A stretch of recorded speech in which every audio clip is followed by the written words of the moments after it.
What is going on, everybody? Welcome back to the channel, guys. Welcome back to Omar BYT. I'm sorry, guys, that the show was late this time around. We usually do this every Wednesday, but listen, it's been a long week for everybody, guys. So listen, we had to have True Ballers FC. And listen, we actually chose a great day to do True Ballers FC because, man, today too many things been happening. And you know what's crazy? We're going to have a lot to talk about. Like my guy Mike has the biggest smile on YouTube. I mean, of course, bro, like every time we've done the show, he has been miserable. But you know what?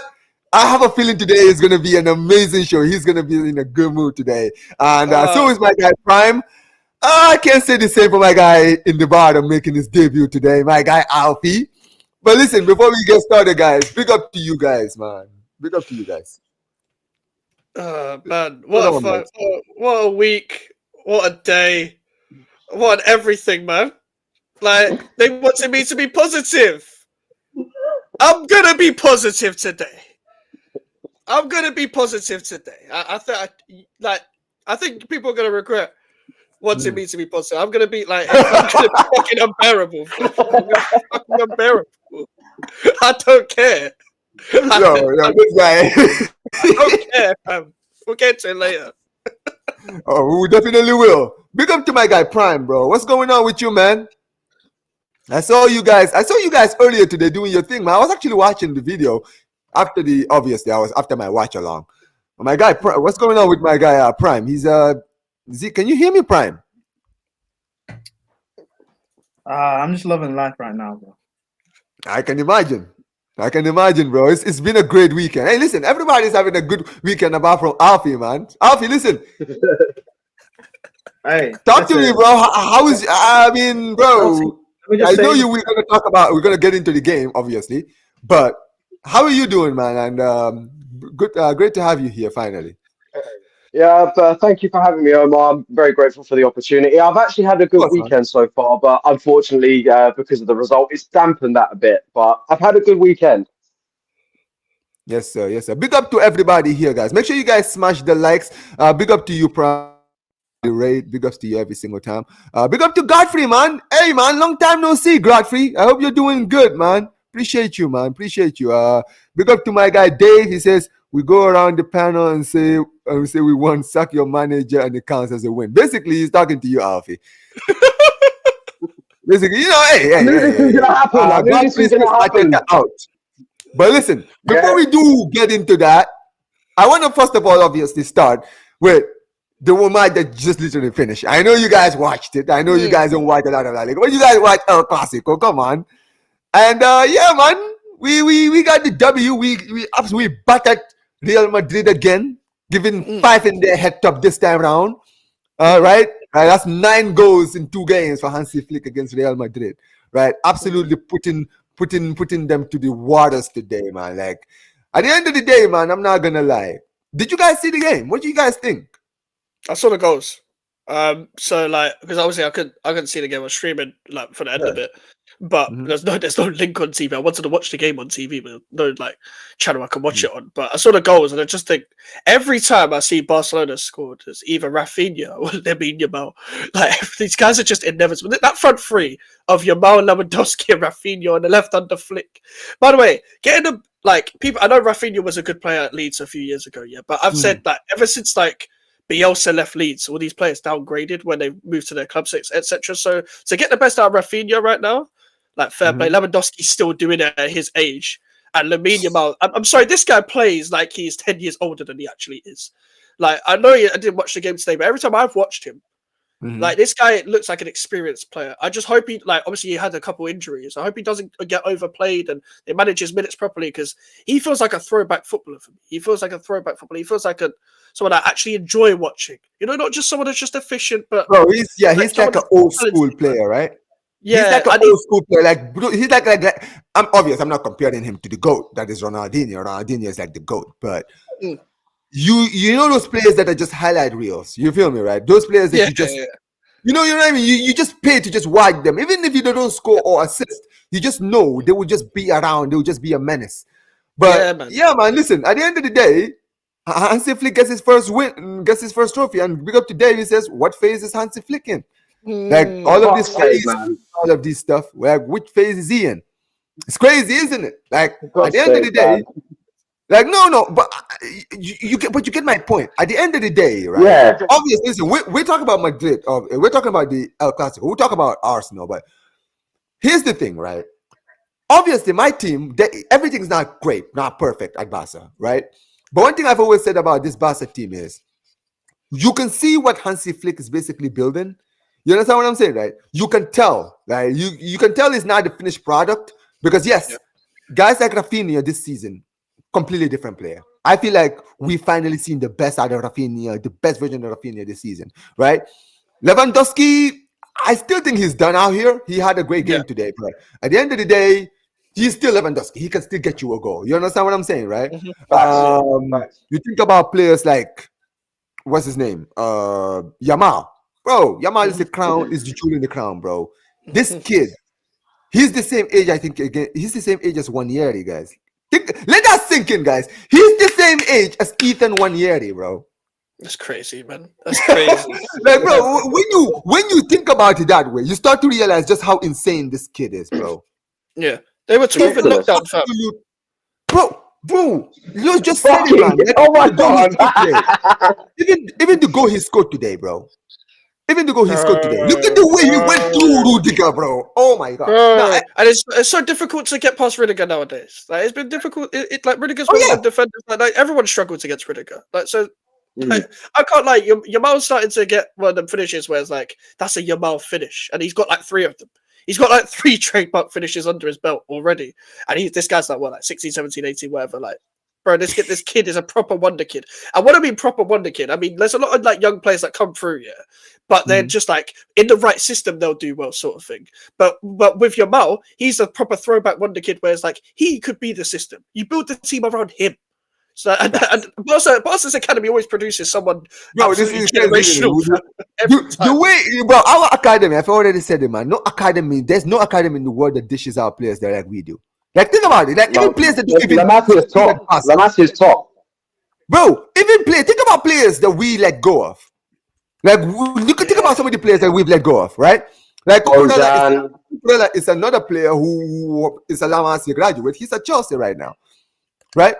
You look at even play like a player you guys signed from us prime this season, right? Mark Gill. He's an academy product. Like Gavi, players like Gavi, Ilash Moriba, who's gone, right? Yamal, Alejandro Balde, Iñaki Peña, Kubashi, Ansu Fati. Bro, it's ridiculous. Like how many players? The list goes on. It's a joke. It's a joke. And at the end of the day, when it comes to Barca, this is what we're good at. And listen, obviously, I'll be very, very frank, right? Since our last El Clasico win, we kind of fell off, right? We fell off, right? And that's why we're actually in the predicament that we're in now. But the good news is our team has come back. Our players who've been injured are slowly coming back. And to see the way we're playing now, it kind of breathes a little bit of confidence back in me, where I'm like, listen, if we can keep these players fit, maybe we can go on a run. Because I've said this on my match reaction, guys. The match reaction has already dropped. Make sure you guys go watch the match reaction. Basically, I even said in there, I said, listen, at the end of the day, I do believe, right, with the second half of the season, and we're having most of them, we're going to be having a lot of home games, we should go on a run. Go on a run. You understand what I'm saying? The next El Clasico is going to be a home, right? I'm not saying it's going to be guaranteed win because El Clasico is, man, like, there's no home and away form when it comes to El Clasico. So, but my point is, I trust this team to play at home, especially at the Camp Nou, where we will be playing back this soon, right? The Camp Nou will be open very soon, and that's great news for us. We need to come back to our stadiums, definitely, right? Yeah. But as far as today's performance is concerned, it was beautiful, man, because obviously these guys have shown me that they can still get it done. You understand what I'm saying, right? Like I was worried that we were getting exposed, but honestly, the craziest thing of all is 5-1, 5-2 is flattering to Real Madrid because we got a player sent off. Getting a player sent off is what changed the game. Because we came in back in the second half and we just continued from where we left off in this first half. We scored 2 minutes into the second half. And we looked like we were going to get another one until Chesney decided to go walkabouts and get sent off. Oh, typical Chesney, man. Fam, can I just ask you, Omar? Like, obviously, I know this was the cup game, but for the league title, for example, obviously you're battling with Atleti and Real now. Like, with the way the state of all three clubs are, do you see yourself winning this league still, or do you feel like it'll be Atleti's or Real's? And with the state of all three of them, who's most likely to win it for you right now? Honestly, I need to see how this team plays this season, this half of the season. Can we take I want to see something different? You understand what I'm saying, right? Because I still think that this team is still good enough. I still think that we can go on this run. I think like today's game has shown that when we are on it, we are on it. And these guys have the capabilities to be on it. You understand what I'm saying? So I want to see what happens when we play this Wednesday against Real Betis. Let me see that what we do in that game. I feel like that game will tell me if what I should expect. Should I get my hopes up? Can we go on a run? Or is it still going to be one of those things where, we'll just be honest sometimes and we'll be off it sometimes? And if that's the case, it's going to be tough because Atletico Madrid today played in the league and they won 1-0. So the gap still opens, right? But right now we're third right now. We are now we are the hunters now. We need to just focus on ourselves. Forget about what Atletico are doing. Forget about what Real Madrid are doing. Let's just focus on ourselves and do what we need to do. But yeah, big ups to Godfrey. Make sure you guys follow the link. That's to Mike's channel. Make sure you guys go subscribe to Mike's. Godfrey. There's Alfie's channel as well. Big up to my guy Godfrey for that. He says Yamal is taking over the sport. Bro, let me tell you guys something. This Yamal's potential. Yamal's potential needs to be studied. Right? The fact that he can finish a point at this age as well, fam. This kid is ridiculous. I mean, we saw it in the Euros. We even saw glimpses of it last season of what this kid can do. And he's just got better and better and better. And it's astonishing to watch a kid at that age have that much composure on the pitch to take the game by the scruff of the neck. It's incredible to see. And we're sat here thinking we're never going to see players like of Messi and Ronaldo's ilk again. But then you look at players like Yamal, and you see that there's still hope that we will see players like that in the future because this kid is unbelievable. I certainly wasn't that good at 17. Hey, listen, if you were this good at 17, I'll tell you one thing, man. You would have probably been Arsenal captain by this point. Yeah. But yeah, I mean, look, Yamal is just a joke. Like I've said this, right? Like Prime, I know you haven't really said much, right? But let me ask you all something. Do you guys think that Yamal is the best player of his age ever? At his How old age? is he now? I'm not saying like I know we see players with high potential, but someone who's doing what he's doing at his age. I'll be honest. The closest thing I can think of 17 is probably Pele, because Pele won the World Cup at the age of 17 in the World Cup. Yeah, he's definitely the best I've seen at 17. Yeah, in my lifetime, I don't think we've ever seen a player like him. Like Messi had great potential at 17, but he wasn't doing what Yamal is doing at 17. Right? Messi started doing his thing at 19. That's when he first came into the sport. Like Mike said, I don't think we've ever seen a player at the age of 17 in our lifetime do something this brilliant. He's an absolute maybe agreeing with Dave in terms of the way Mbappe broke through, but Yamal's just different gravy, man. Yamal is a joke, man. Yeah, Yamal is a joke, man. Yamal is an absolute joke. Big up to my guy Catalan, man. Every single time, always here sending love, man. He says, Pedro Rodriguez is a player I wish stay. Yeah, Pedro was one of my favorite players, man. He was a guy who always put a 7 out of 10. I mean, Prime, you like Pedro, right? Prime. Oh, Prime sorry. No, I was saying Pedro. I'm too busy doing stuff. Sorry. No, I'm just saying because Pedro is actually one of those guys. I think you really liked him, right, when he was at Chelsea, right? Yeah. I'm someone who I wasn't a fan of the Pedro signing at first, but like I'm someone who massively disrespected just how good of a player he actually was. And that's because when you play in a team with like literal like goats, playing with Messi,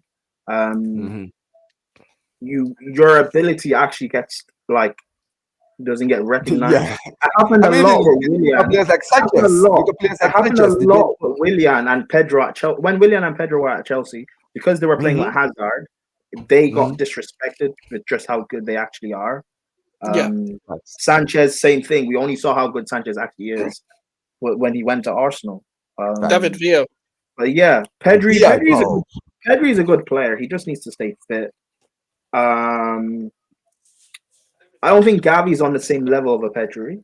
However, he is a very talented player. Yamal's Gavi is great. Pedri is a baller, bro. But Pedri, nobody ever brings that conversation. The only problem is them all staying fit because they're all like when you look at injuries that Pedri and Gavi have both sustained in the last since they've broken through. Really, the same thing will happen to Yamal if Barca just like stop giving them all. I know they're superstars and they have to play because of how good they are, but really, you should not be building your team around them. The only reason why Fabregas lasted so long, like longevity-wise, is because when he broke through, he was slowly bled through at Arsenal. Same thing happened with Xavi and Iniesta, etc. They were slowly bled through over a few seasons. Right. But now, because of the state Barca are in, your best players are these kids. And it's not... Look at what's happening with Arsenal with Saka. Rooney, he started playing at 16. He burnt out before he was 30. The same thing will happen with Xavi, with Gavi, Pedri, and Yamal if you're not careful. Now, the difference is, though, the way these players are handled abroad is very different to how they're handled in England. For sure. Yeah, and they're actually coached and they've got like, proper, I don't want to say IQ, but like they do. How well, yeah. But how like Pedri will probably be at 30, probably going to be different to a lot of these guys. So I don't know. It'll be interesting, but I rate them. They're very good. They're talented, like footballers. I think they're past the whole wonder kid tag now, because you call someone a wonder kid when they don't actually make it. In my opinion, I think he's past. Yeah, that's why because wonder kid. But let me ask you something. Do you think? Would you say in your lifetime Yamal is the best player at his age? How old is he? 17. 17. No, he's not. Who would you say? Who would you say at 17? Rooney. You think Rooney at 17 was better than Yamal? Rooney. Yeah, Rooney at 17 was mad. 18 was a freak. Yeah, 18. But that's the thing. 18, I hear it because I feel like if you say 18, I hear it, right? Because yes, 2004. I would say 2004 Euros, 2004 Wayne Rooney was a joke. Everton before he went to United, right? But if you think about someone like Yamal is like 17. He just turned 17. It's not like he'll be 18 this year, but we just started this year. But Rooney at 16, 17, what he did at Everton to get that move to the biggest club like in the world at that point in Man United. Okay. Like, look, I'll be honest with you, Prime. I don't necessarily remember because I was too young, but I don't necessarily remember like Prime Rooney at that age. So you could be right. I'm not gonna dispute that. But man, Yamal is an absolute. Here's the thing, right? The fact that Yamal's even in that conversation at this age is scary. Yeah, it is. Yeah. Scary. And you know what's crazy, bro? Think about it this way, Mike's right, and Alfie and Prime. When Messi was aging, right? We all thought, oh yeah, Barcelona, bro. Once Messi is gone, bro, it's over. Bro, we've just grown a brand new version of Messi again, bro. Like, bro, you just want these academy kids in the lab, fam. Honestly, I knew bro was built different when he brought his homework to the Euros. Like, who does that? Who puts in a man of the match performance against France in the semi-finals then does his GCSE homework? Like, who does that?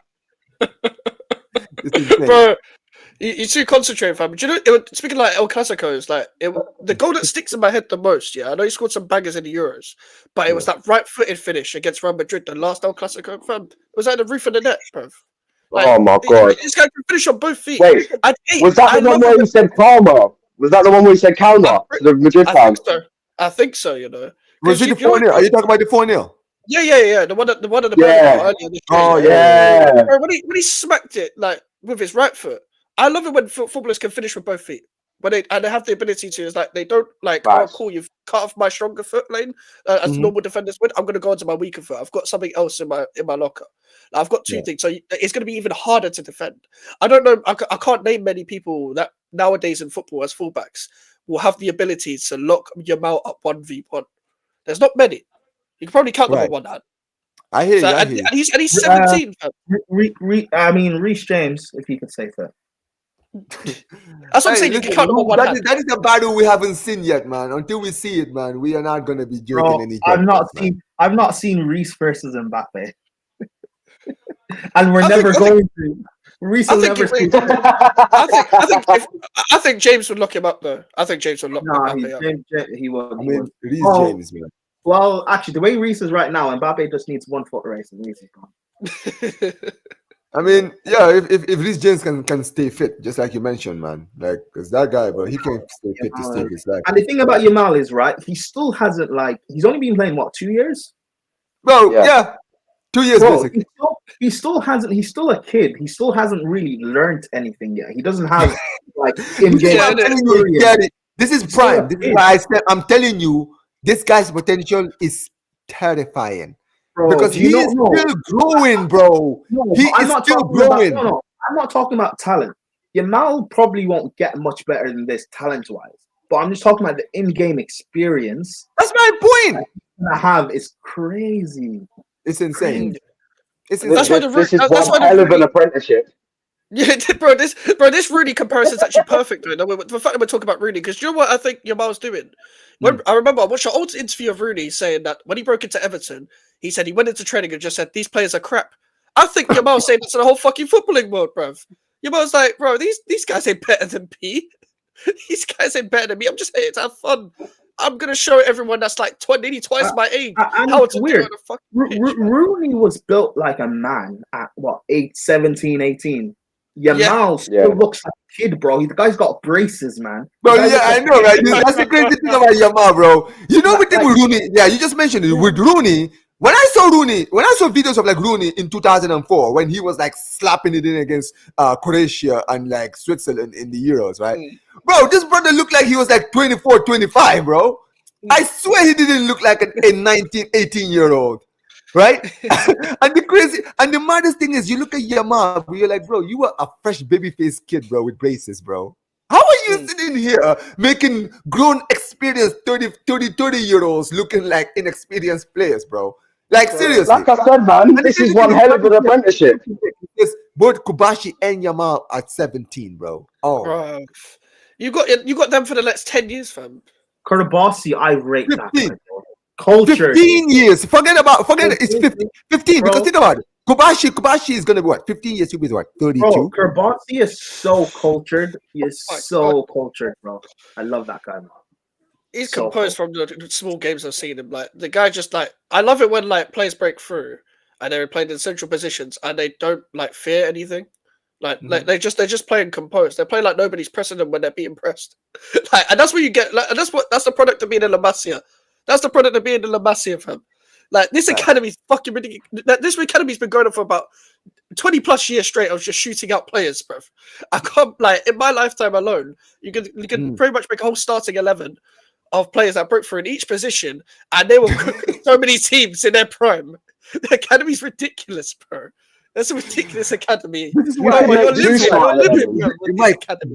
the reason why, like in the Bartomeu era, I was so pissed we never produced because we had players. It's not like La Masia was dead in the early 2010s, right? Like I said, Marco Corella is one that we never really gave a chance. Alex Grimaldo was another one who never was given a chance, right? Guys like Alenia were never really given a chance. I know Alenia is a Getafe doing his thing, right? Bojan, Thiago Alcantara. We let Thiago go to Bayern Munich. I forgot. You see what I'm telling you guys? So many players were in the 2010s broke into the academy from the academy and were not given a shot. And some of these guys went on to actually have great careers. Let's quickly read some of these chats before we move on, because I don't want to spend too much time here. He says, ever, maybe not. Yeah, he's basically talking about the question where I said, is he the best young player? Mbappe at 17, I would say 18 or 19 when he went to PSG is when we really started taking. I mean, after the World Cup, bro, 2018 World Cup, bro. I feel like that's when Mbappe really arrived. That's when people were like, all right, this guy, he's the real deal. He's up there with Rooney, Fabregas, and Mbappe. Yeah, to be fair, Fabregas, he's a good shout. When Fabregas broke into the Arsenal team, he broke into the invincible Arsenal team. That's why people forget. A lot of people thought that Fabregas was going to struggle. We were going to struggle in the midfield after Vieira went to Juve. But when Fabregas came into the team after Vieira went to Juve, he kind of just sunk straight into the role and knew exactly what he was doing every time he stepped on the pitch, and it was good to watch. Right. Can I just say, right? We're talking about these youth academies. Chelsea fans. Stop. Why are you laughing? Do you want the full screen? I'll put the full screen out if you want. I didn't ask for no, not full screen. Chelsea fans, stop comparing Cobham to La Masia, please. You haven't seen that. Let me speak. Hey, you guys are interrupting me. You don't even know what I'm saying.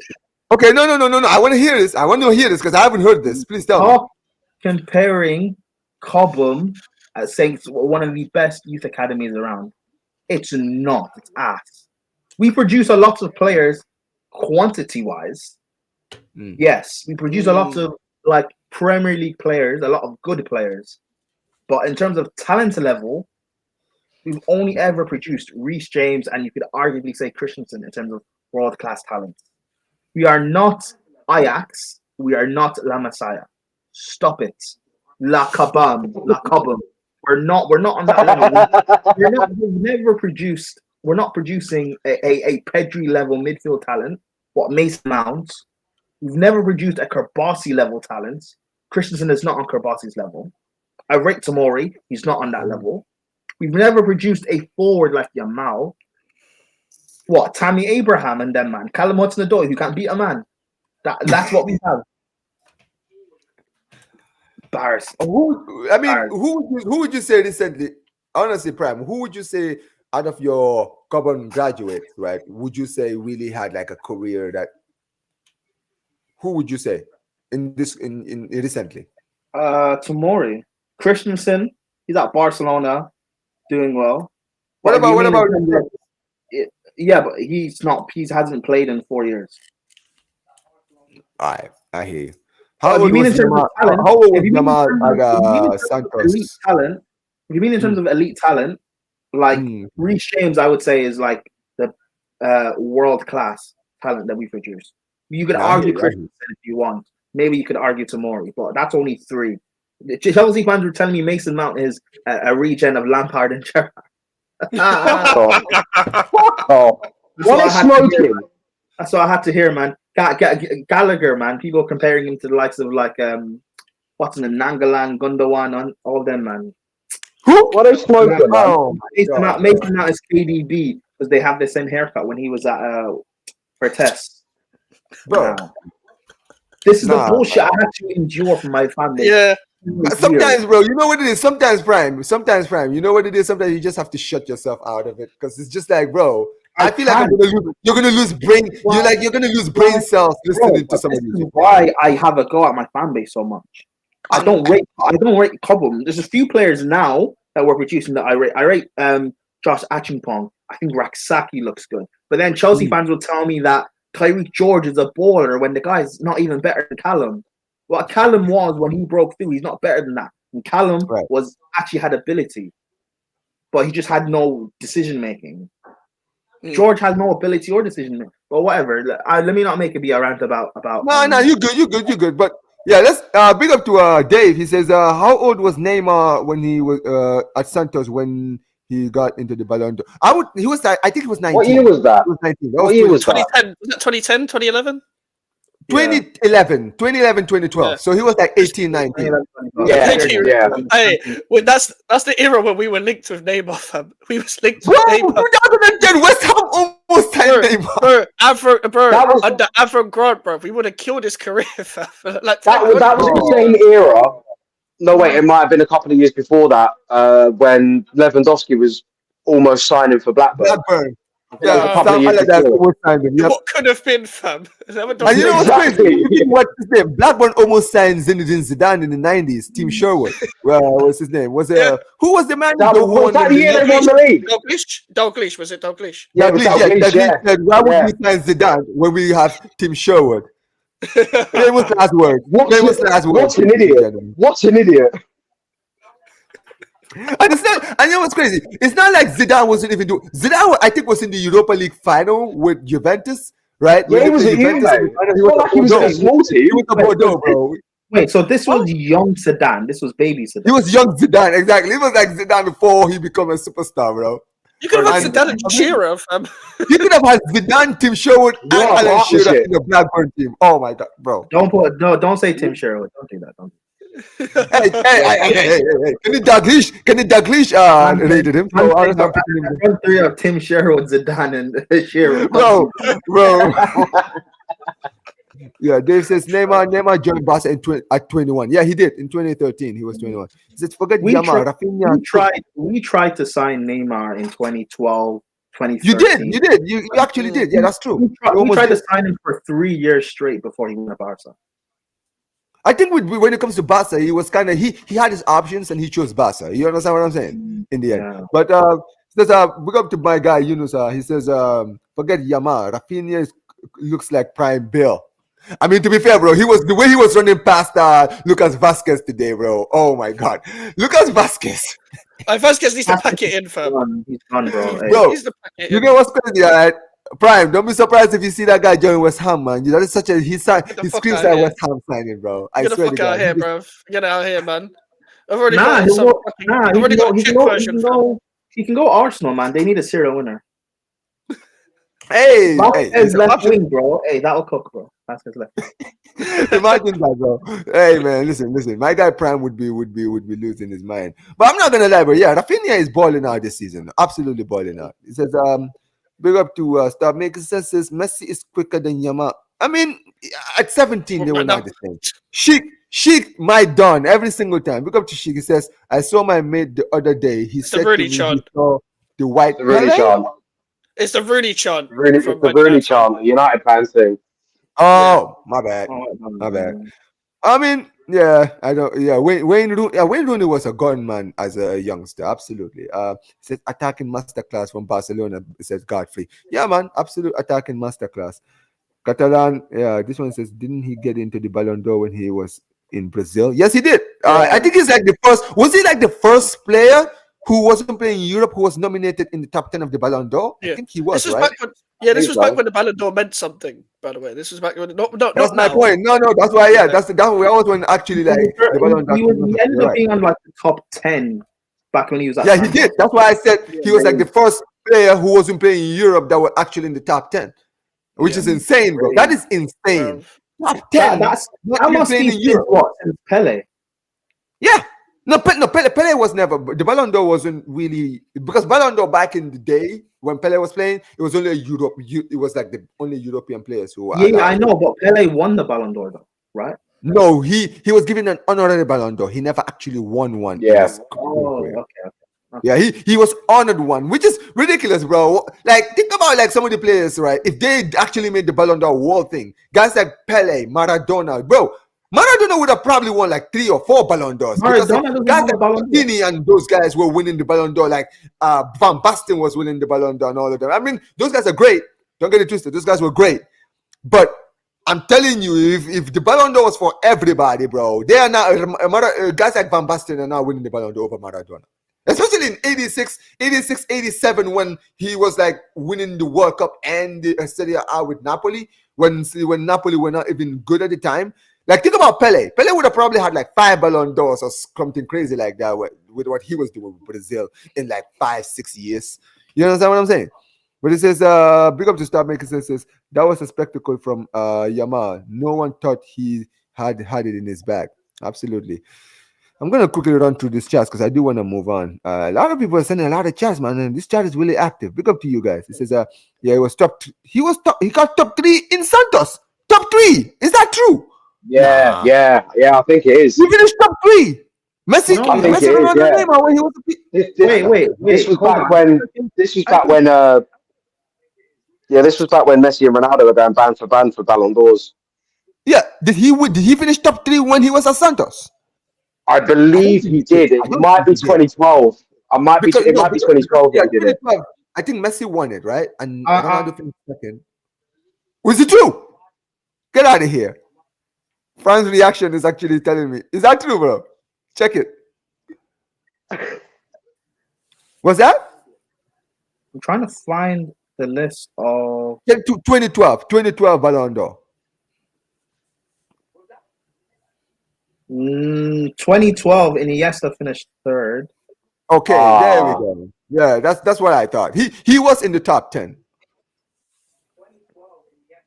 Oh well, look who finally decided to indulge us with his presence, man. My biggest nemesis on YouTube, man. There's a few people on YouTube, bro. My biggest menace on YouTube is actually arrived. When did Neymar join Barcelona? 2013. 2013, yeah.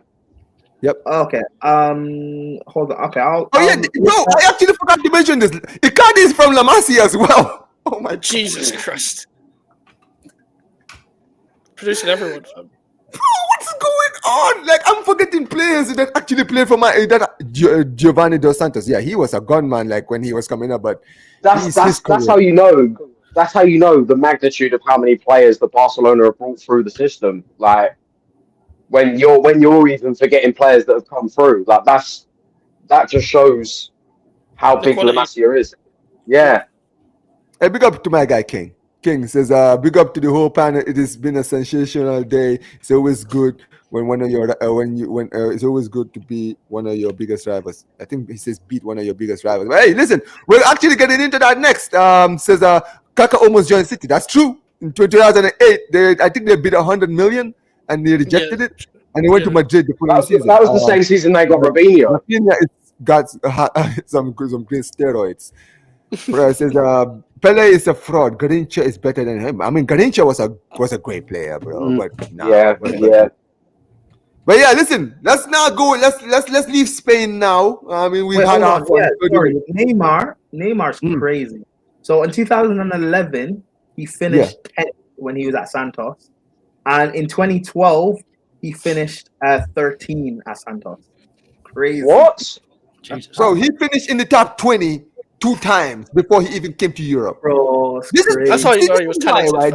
This is why I'm telling you guys, bro. People forget just how good. Like, bro, Neymar, right? Santos Neymar was a anomaly. People try to use what's his name? You know the guy you guys just signed, Prime. The guy, Messinio, the player that you guys just signed. People try to compare. I'm like, bro, with all due respect to that kid, he's 16. He's a great player for his age. The only reason why he gets compared Neymar. because Brazilians say that he is the best talent since Neymar. But I'm gonna be honest with you. I've seen what he does there, bro. He's a great player, and I think you guys made a good acquisition. Don't get it twisted, right? But I'll say this, right? Neymar at his age, bro. Neymar he will probably, bro. It will take a lot to do. Drogba finished 8th on the Ballon d'Or in 2012. Who? Drogba. He finished 8th. I mean, in 2012, you guys won the Champions League, right? I know, but I didn't know he finished. Actually, I could even. Do you guys want to see it? The list. I mean, you can. This but, is. before we get started, Spoops, man, how you doing, bro? Yeah, apologies for the lateness, lads. Big up, everyone, big up. It's a great day. It's a great day, it couldn't be better. I just got back, a little bit of celebrating, was rushing to get back on the panel. And yeah, it's a great day.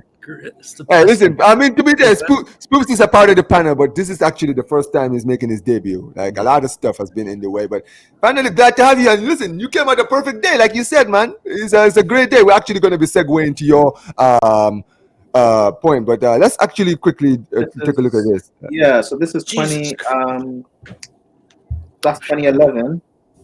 Messi won, Ronaldo second, Xavi third, Iniesta fourth. So this must have been 2010 when Spain won. England. No. In 2010, top three were all Barcelona players. It was this is Messi, 10-11 season when you won the Champions League. This is 2011. Oh, okay, Champions League. Okay. So yeah. That's So Rooney fifth, Suarez sixth, Forlan, Enzo, Iker Casillas, Neymar finishing ahead of Ozil, Schneider, Muller, Villa. Good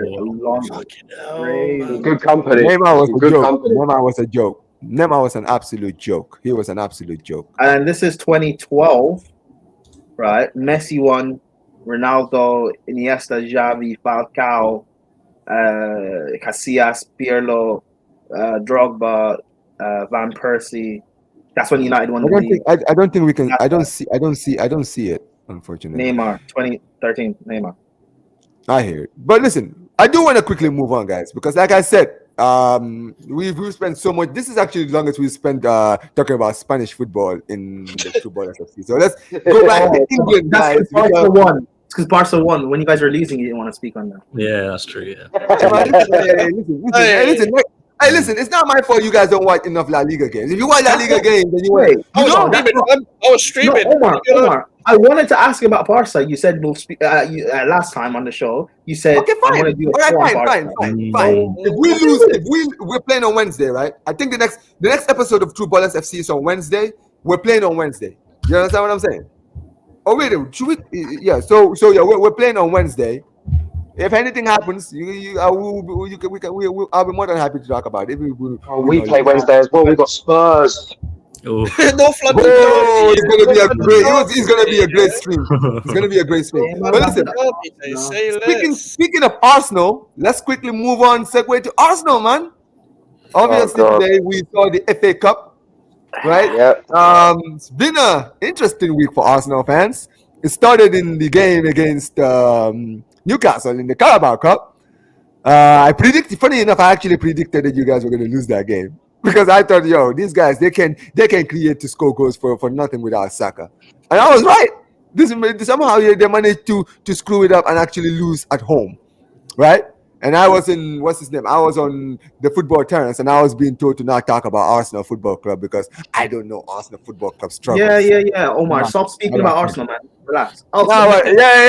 Apparently, I'm obsessed with Arsenal, man. But listen, I'm just stating like the facts here. The fact of the matter is they lost, right? In midweek. And then today they had a chance to redeem themselves, Mikel Arteta. Because let's be real, do you guys think they're gonna come back against who in here thinks that they're gonna win against Newcastle in the City? Exactly. I mean, Prime. All right, Prime. Okay, Prime. Cool. You got your hand raised. Cool. Now I do. You don't trust. No. You do. Fine. But I'll say this, right?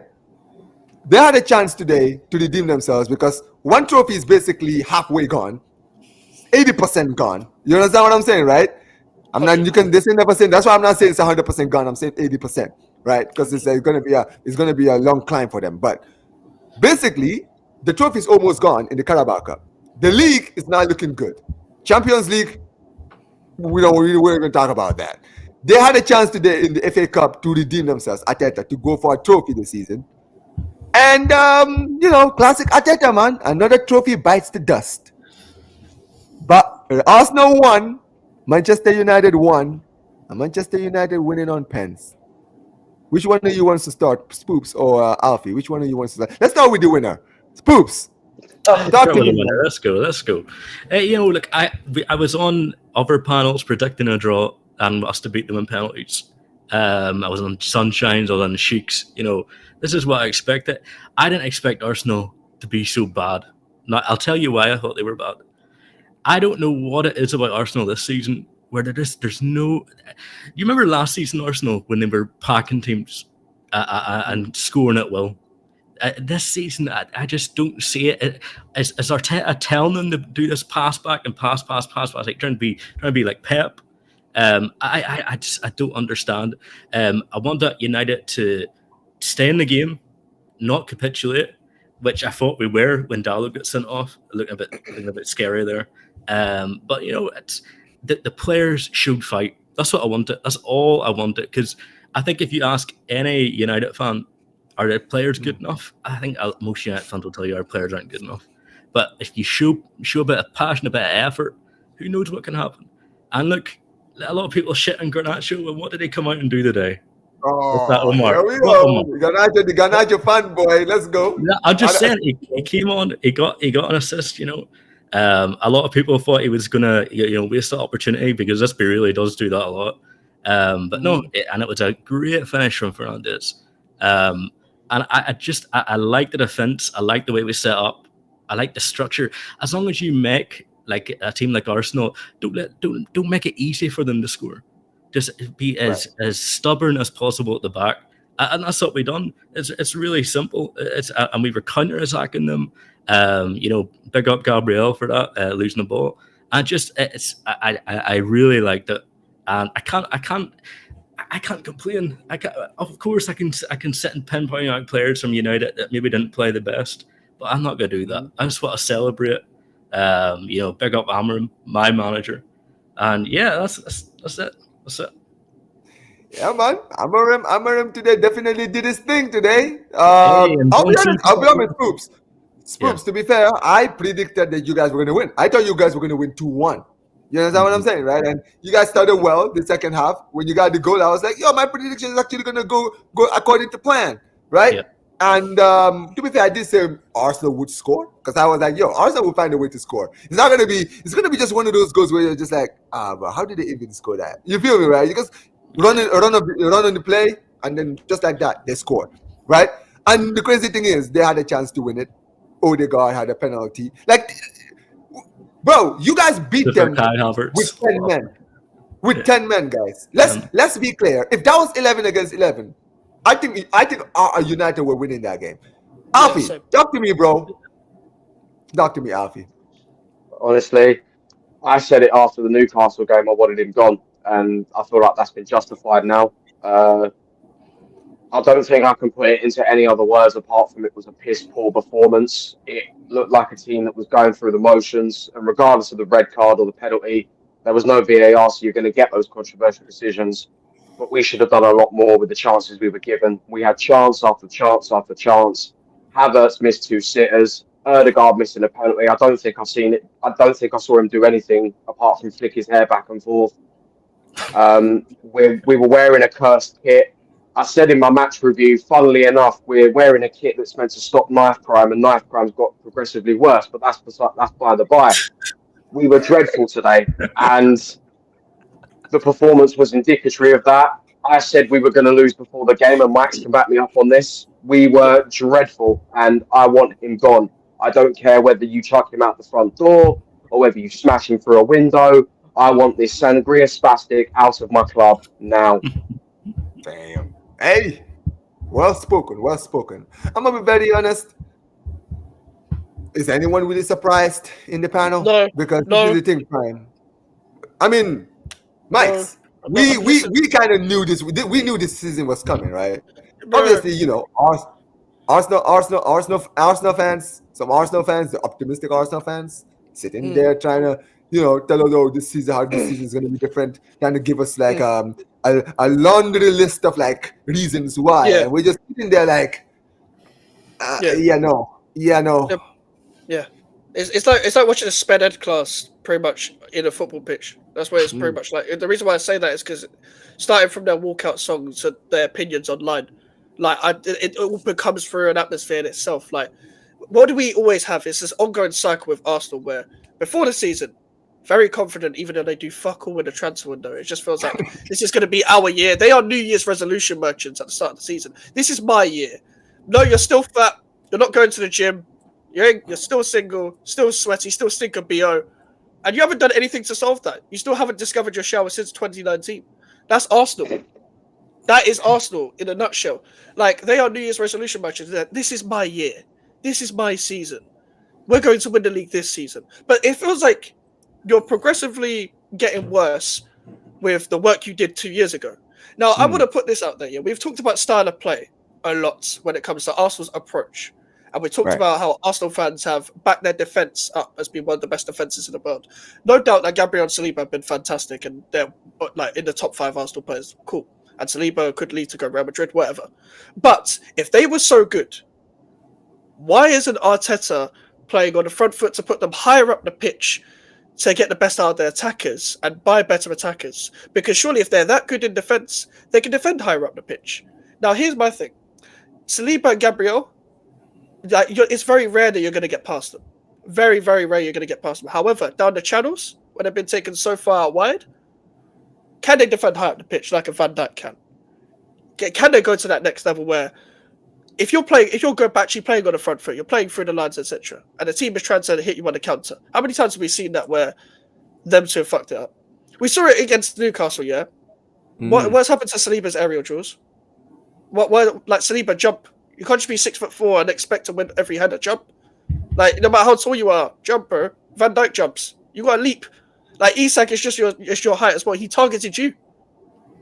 And then you come into players like Havertz that's just been put in the comments there. Like, how many times did Chelsea fans and people that watch Havertz before he arrived at Arsenal try to tell you about him, where he only appears in games when he needs to?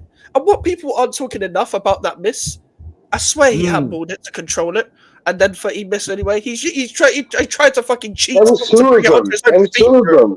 Bro, he tried to cheat to bring it onto his own feet, because he doesn't have a first touch, so he used his hand to do it instead, and he still missed. He was 5 yards out. He tried to fucking Maradona it into the net because no VAR. But Havertz, Jesus, Martinelli, front three. I went before the game and I looked at both of the front threes. I was like, this is going to be a terrible game. This is going to be a terrible game. But you know what the difference was? Arteta did look at that and thought, I need to change something. Amorim did. You know, in the first half, I saw one of the Man United midfielders jumping a bit too much, and then Arsenal were just finding the gaps in between. Amorim was like, you know what? I'll sit a little bit deeper. Our midfield will be a little bit more organised up until the Dallo red card where they had 10 men. And we're gonna try and frustrate Arsenal a little bit more. And when Arsenal come up against an organised defence, they have no idea what to do. Maguire and De Ligt put their bodies on the line in the second half. And Arsenal did not have a clue. Like, even with Dallo and Maserari, they switched the wing backs, switched on both sides to just nullify them. Trossard came on, did nothing. I generally don't think I saw Mikel Merino touch the ball in the first half. I tweeted this out. I was like, I didn't realise he was playing. I've never seen more of a ghost performance than Mikel Merino in that first half, yeah. And I would usually give signings a blight, even for opposition teams when it's their first season in the Prem and you played in another league. But he's played in the Prem before. He knows this league. Yep. He played for Newcastle. People played well. Yeah, you look better at Newcastle. He's actually taking shots and stuff. And maybe that is down to instruction of me and Alfie have discussed before. And yes, maybe Arteta is micromanaging because obviously the whole doing this nonsense, like he's doing equations and all that on the touchline fan. But still, the players on the pitch, yeah, when you're 5 yards out, that is not on the manager itself. But this manager this is his squad. He's been here since 2019. To the end of 2019, and this is what he's built. Like, when are Arsenal fans going to wake up and be like, okay, this is too many cup competitions that we're getting knocked out of now? Too many. The Champions League, don't get me started. Champions League! I said as well that since we won the FA Cup in 2020, we have not made it past the 4th round. That's the insane thing. I think you guys did the 3rd round. I think you did once. 2021, we lost to Southampton. 2022, we lost to Nottingham Forest. We beat Oxford in 2022-23 and then lost to Man City in the 4th. And then last season, we lost to Liverpool. And we've lost tonight against United. So we've only made it past the round 3 once. But Omar, I was reacting to the fan cams I was reacting to Alfie's video. And I saw you. Alfie mentioned a stat that I didn't realize. When you spell it out like this, yeah, they've won 2 FA Cup games since they've won it. They've won 2 FA Cup games since they won the competition. That's a fucking mad stat. How can 5 years, guys? 5 years. 2 FA Cup games in 5 years of football. The last trophy, the last time they won the FA Cup was 5 years ago. Since then, they've won 2 games. That's you know what? Very quickly to go back to this game, right? I need to talk about it because The thing is, we're not talking enough about Kai Havertz for performance. This brother's performance, you hear the term generational stinker. It's used a lot. It's used a lot, right? You hear people always using it to always point the finger and say, "Oh, this guy had a generational." But now it's justified. The definition of a generational stinker for you, I would say, is this game. This brother, did nothing in the game, missed the easiest chance to basically take them through to the next round, and then to put the icing on an absolutely horrendous performance, he misses the decisive penalty that knocks them out. This is the generation stinker. It's literally we'd be better off with Melman from Madagascar up front. Well, I'm seeing the guys like Lee gonna talk about they would rather see Sanogo and Shamak in the team before they see like, bro, do you know? Bro, Shamak played for West Ham as well, bro. He was just he had a Shamak could score. Bro, what's so funny? Yeah, is that do you know when you see a player go through a goal and you see a player just about to shoot in the box? I think Arsenal have about 3 or 4 players that I'm looking at. I'm like, if they go for a goal, I don't think they're going to score. Like, it was like Martinelli's chance against Newcastle where he went on the wrong post. Jesus is one of them. I think Jesus chooses not to score at times. At times, he's generally looking at the goal. He's like, I don't feel like it today. It's like, I don't feel like it. And with Havertz, even with the one where he controlled it on his hand, and so I didn't flinch. I was like, this is Kai Havertz. As much as he scored in the box before, he scores when he wants, mate. He scores when he wants. He literally just like, when I feel like it, I'll turn up if I want to. This guy's such a, he's one of the, most, I don't know how you could hype him. How do you hype him? There's no intangibles. He has nothing to him. Don't worry, Prime. You get. What's that, Prime? We're talking about Kai Havertz now. It's my specialty. No, don't worry. We'll get to you. We'll get to you. You get your. You trust me. You will. We haven't forgotten. Don't trust me. We're not gonna segue before you had your chance to speak. Just trust me. We're gonna let you. I heard Kai Havertz. Okay, never mind. But listen. Go ahead. Just finish up, Mike, before pass the baton to Prime. But it's not even like he has any intangibles that you can make him stand out, for example. He doesn't have any tech. He doesn't have any ball playing ability. He doesn't have great movement in the box. He's not great in the air just because he's tall. He doesn't have any running down the channel ability. He doesn't have any he's not like an elite presser or anything. He's not even a running around merchant. He's just there. He's just tall for no reason. It's like in school, you just stick the biggest guy up front because they're tall. That is it. He has nothing to him. And this is the thing, it's not just the chances where it's a through ball goal, he's running in on goal, and he's going to miss from here. It's the chances like that. You're 5 yards away, you're still going to miss. I know you're still going to miss, because I've seen you miss year upon year upon year. And I remember watching him at Chelsea, and this guy would be he might run a bit more in a Champions League just because it's a Champions League game. But even in the Prem games, whether it's a big Prem game or one of the small Prem games where it's West Ham, Bournemouth, Brentford, Brighton, whatever, he won't turn up. He won't turn up because he's I can't be asked. But it's even if he wanted to turn up, he ain't good enough anyway. But it's not. It's like he downs tools himself. You of all people cannot down tools. You don't have the ability to just down tools, and we see a 7.5 version. Max is reading my lines. No, don't read his lines, Mike. But listen, before I go to Prime, I do want to say. Thoughts go out to Gabriel Jesus. I think he suffered another ACL injury, apparently, I heard. Yeah. He's cooked, man. This guy literally just, dude, I'm not going to lie, man. He's done out here, man. I think, wasn't his last injury ACL injury as well?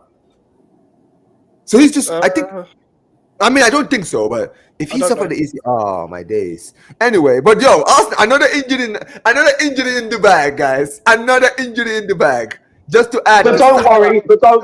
The situation isn't severe enough for Arteta to make a move. Don't worry. You guys needed a striker before all these injuries. I've been saying this for years. Mike knows this. I've told him on countless occasions. We have been crying out for a striker since we fucked Aubameyang off. Yep. Have we got one? No, we have not. And do you know why? Because this manager hasn't got a clue what he's doing. Yeah. But he's done. If this club has any ambition, he has to go. Bro, I'm sorry. 5 years with no trophies. What was the idea of all this process? There's no big club with actually serious ambitions. I've said this before. But we're on phase 5. Fuck phase 5, man. This is I've said it before. everyone here, Spoops, Prime, Alfie, even like Mike's, right? I don't know what project you guys are gonna build, whatever project, right? We'll get to yours. But let's use the other three guys in here, right? Okay, let me even put my club in it, right? Because this is the thing with my club, right? People were asking, you saw earlier, people were asking what phase is Flick in. I said we don't do the phase thing. Even if we hire managers with potential, you need to deliver something. You understand what I'm saying, right? If you go without winning anything, you're out of here. Xavi won us a league in his only full season at the club, right? His first full season, he won us a league. Guess what? Last season he won trophyless. He got sacked. Like, tell me which club is doing that after a manager just won a league. 2011, Chelsea did it. But this is Chelsea did it in 2011. This is why Chelsea were constantly in and around the title race and in and around the Champions League places, because they never rested on their laurels. You understand what I'm saying, right? It doesn't matter who it was. You didn't get the job done, get sacked, bring in new manager. Simple. But Brian, go ahead, Mike. Before even how we've had dismantled Bayern Munich is now, they would still sack a manager if they didn't do the job. Like any big club has actually. They sacked Tuchel. Yeah, they sacked Tuchel. They sacked Tuchel, exactly. There you go. But Prime, floor is yours, man. Talk to me about the Arsenal United game, man. Talk to me.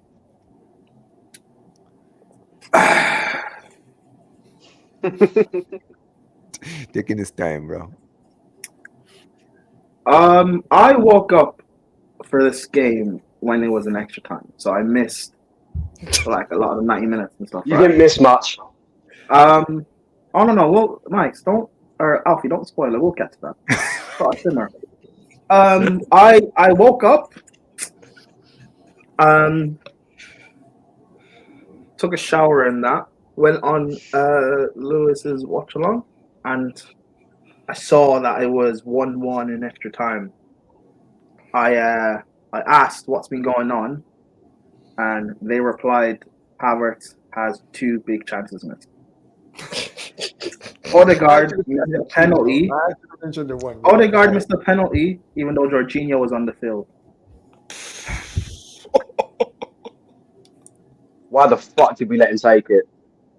No, Alfie, we'll get to that.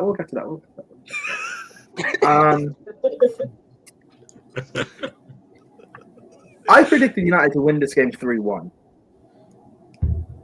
Dalot got sent off. Whatever. I'm not really going to analyze this game from like a perspective of how it went on the field. I didn't watch much of it. I don't care on that. But part of why Arsenal are so bad, it's not Arteta and it's not your owners, it's your fan base.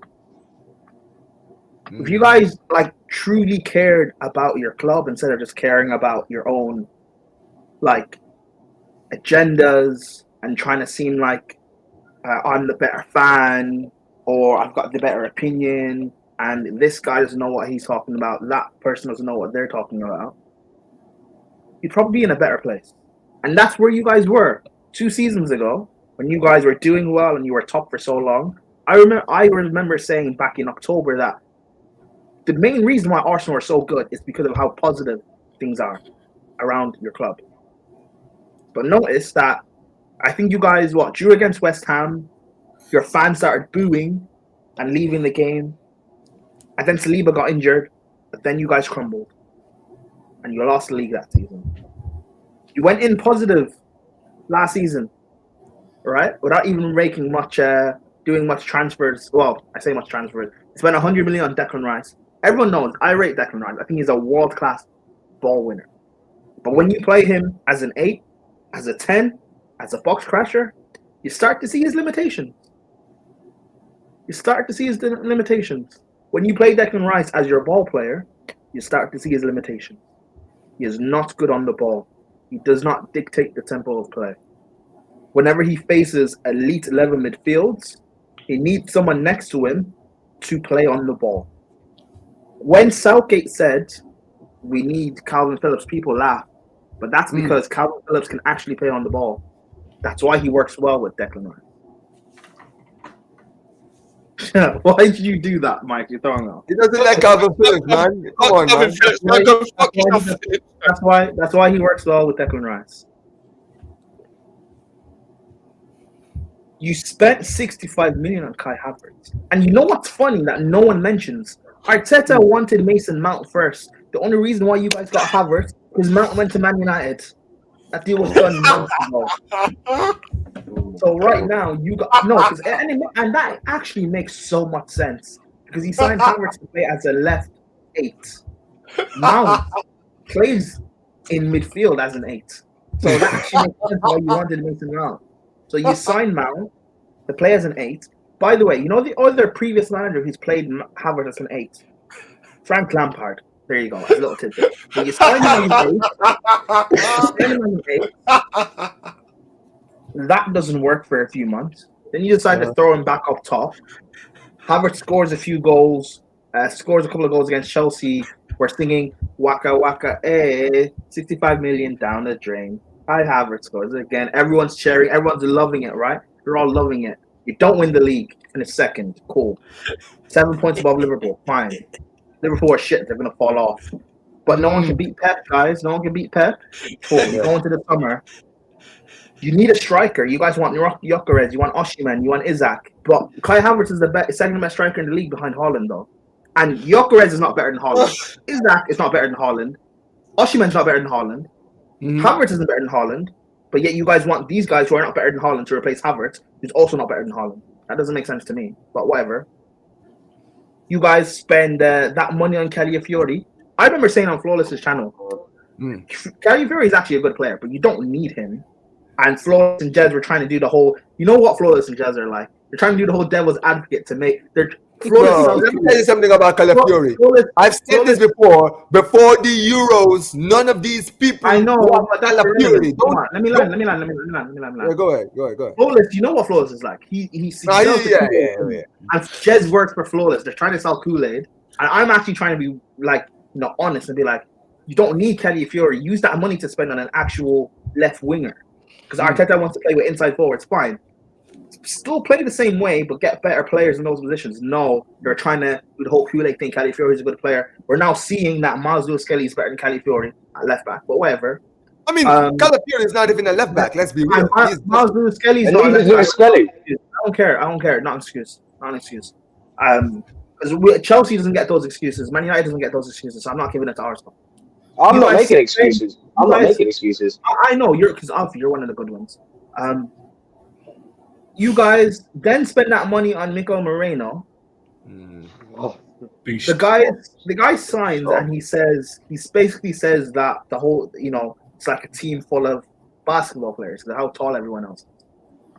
You sign a 6'3" Spaniard who cannot control the ball. That's fraud. I'm sorry, that is fraud. You sign a long-haired Italian that cannot defend. That is fraud. Sorry, that's fraud. You sign a Brazilian that has no, Jogo Benito. That is fraud. I'm sorry. The picture starts to paint itself. And now I see why Edu ran away. You sign a silky German that has no silk. That is fraud. You spend 100 million on Declan Rice and you're playing him as a 10. That is fraud. It's fraud. Arteta, I think he's actually a good coach. I'll make fun of him for not winning. But no, hold on. I make fun of him for not winning. But in what he's done in just a short period of time as a manager in general, I do actually think he's a good coach. However, you shouldn't be learning at the job at regardless of what I personally think of Arsenal, as not being a big club. Yep. You don't learn at the job at one of the biggest clubs in the world, especially with no scrutiny. Like Maresca, right? As an experience as he is, I'll give him, I guess, the first season, but he still needs to reach certain targets. You still have to win that Conference League. You still have to get a top 4. Or else there are major red flags and we possibly have to get rid of you. Arteta, you're here 5 years. You had all this money. You spent more than Wenger did. Wenger was not allowed to spend 100 million or whatever the equivalent was during Wenger's time on any player, never mind a defensive midfielder. You guys spent 65 million from Kai Havertz.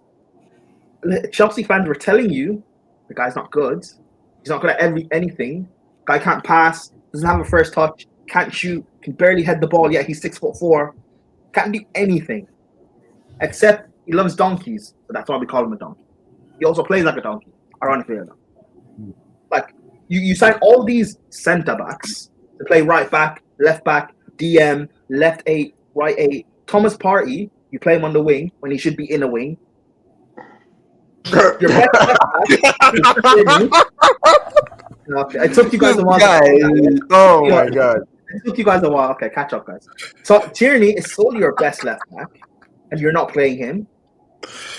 Omar made a point on the football terrace, and no one really understood it. When he was talking about leaders, you got rid of your leaders, your big game players, your world-class players, etc. Got rid of Aubameyang, you got rid of Ozil, Tierney, I guess maybe you could say Pepe to a certain extent. Whether or not they were finished at a certain time or whether they should have got rid of is irrelevant. If you're getting rid of a goal scorer like Aubameyang and yet you haven't been able to replace Aubameyang, that doesn't make sense. You're getting rid of a creator like Ozil and you still have creativity issues, it doesn't make sense. You get rid of a left back like Tierney and you still don't have a left back. You're playing a centre midfielder at left back. That to me is a problem. You get rid of a goalkeeper like Emi Martinez and even Bernd Leno, and you still don't have a goalkeeper that's better than those two. That is a problem. And the thing is, Arsenal fans won't realize this until it gets bad. You guys are going to do what Spurs did, where you don't sack him when the team's actually great and you can actually push on with a better manager to win a title. You'll sack him when things are completely falling off. And then you'll have to go through another process that will take 2-3 years. And you'll just a repetitive cycle over. And that's assuming, by the way, that you sack Arteta and you actually get a good manager. Knowing what your owners are like, you'll sack Arteta, and the next guy you'll bring in is someone who won't work. You bring in a good manager that won't work, like a Nagelsmann, and then after Nagelsmann, you'll go and get Jack Wilshere. I'm laughing, but that's actually something Arsenal would do. This is your club. And all these injuries you have to your forwards right now, right? Alfie, you may not want to hear this, but you guys are signing Rashford on loan. You are. It makes too much sense. Just like at the start of the summer, I said, Chelsea fans, relax. Stop complaining that Sterling's still here. He's going to Arsenal. Deadline day, he signs for Arsenal. Bro. It makes too much sense to sign Rashford on loan. It makes too much sense. It's too perfect not to happen. Too perfect. This is your club. This is your club. No matter what happens with Chelsea, we've been shit for the past 2 years. United have been shit for a decade. Spurs never win anything. City almost went 1-1-5 in terms of losses. Liverpool went 30 years without a title, and yet you are still the banter club. You had 2 years, well, this year, 3, to at least have won a league title, and you missed that window. Chelsea wouldn't miss that window. When the league was shit from 2014 to 2018, Chelsea got 2 league titles out of it. We finished 10th in that period, and we still got won the league this following season. Yep. Like this, what you're going through, you're Spurs. Because Poch, he challenged, finished second. He challenged, he finished third. And the funny thing is, the funny thing is, do you remember when the Arsenal fans were reacting to it? What have you won? What have you won? What have you guys won? Are winning FA Cup. The funny thing is, now when you say the same thing about Arteta, they say, with FA Cups, you can't say that. But the thing is, I don't even give Arteta that FA Cup. You know why? Because it's not his team. No. But that's the precedent Arsenal fans said. Because Arsenal fans, when you guys were 8th and you guys were bottom of the league and Spurs were top, Arsenal fans were saying, give Arteta time. He needs to build his squad. The squad is toxic and negative. So, by that same logic, that FA Cup was not won by Arteta because it wasn't his team. It wasn't his squad. This is his squad. Arteta, Havertz, he was on his knees for. I'm not pausing. He wanted Calafiori. He wants Timber. The guy doesn't want a striker. He doesn't want a left back. He wanted Declan Rice. And by the way, Mike's and I figured this out. You only spent 100 million on Declan Rice because Party was meant to get charged. That's the only reason you spent that money on Declan Rice. So Rice is the Party replacement, and Marino is your backup midfielder. Havertz was supposed to be your 8. He failed. Havertz is now your striker, and you still need an 8 and a striker. You've wasted 65 million. But thanks for that, by the way, because that helped us beat PSR. That helped us bust case. So thank you. Thank you. Oh my days! You guys need players. You guys need players. You need players. Being the good and generous club that Chelsea are, this guy. You can have either Ben Chilwell or Michael Mudryk. You don't get a choice, by the way. You don't get a choice. We're giving you one of them. You don't get a choice. You don't get a choice. Just like we gave you Havertz. Just like we gave you Willian. Just like we gave you David Luiz. Just like we gave you Sterling. You don't get a choice in Rashford. Just like Man United took Van Persie from you, and they gave you a finished Sanchez. You don't get a choice. And Welbeck. Don't forget Welbeck. They took Welbeck from him. Just like after getting Van Persie, they took Welbeck. We took Giroud from you.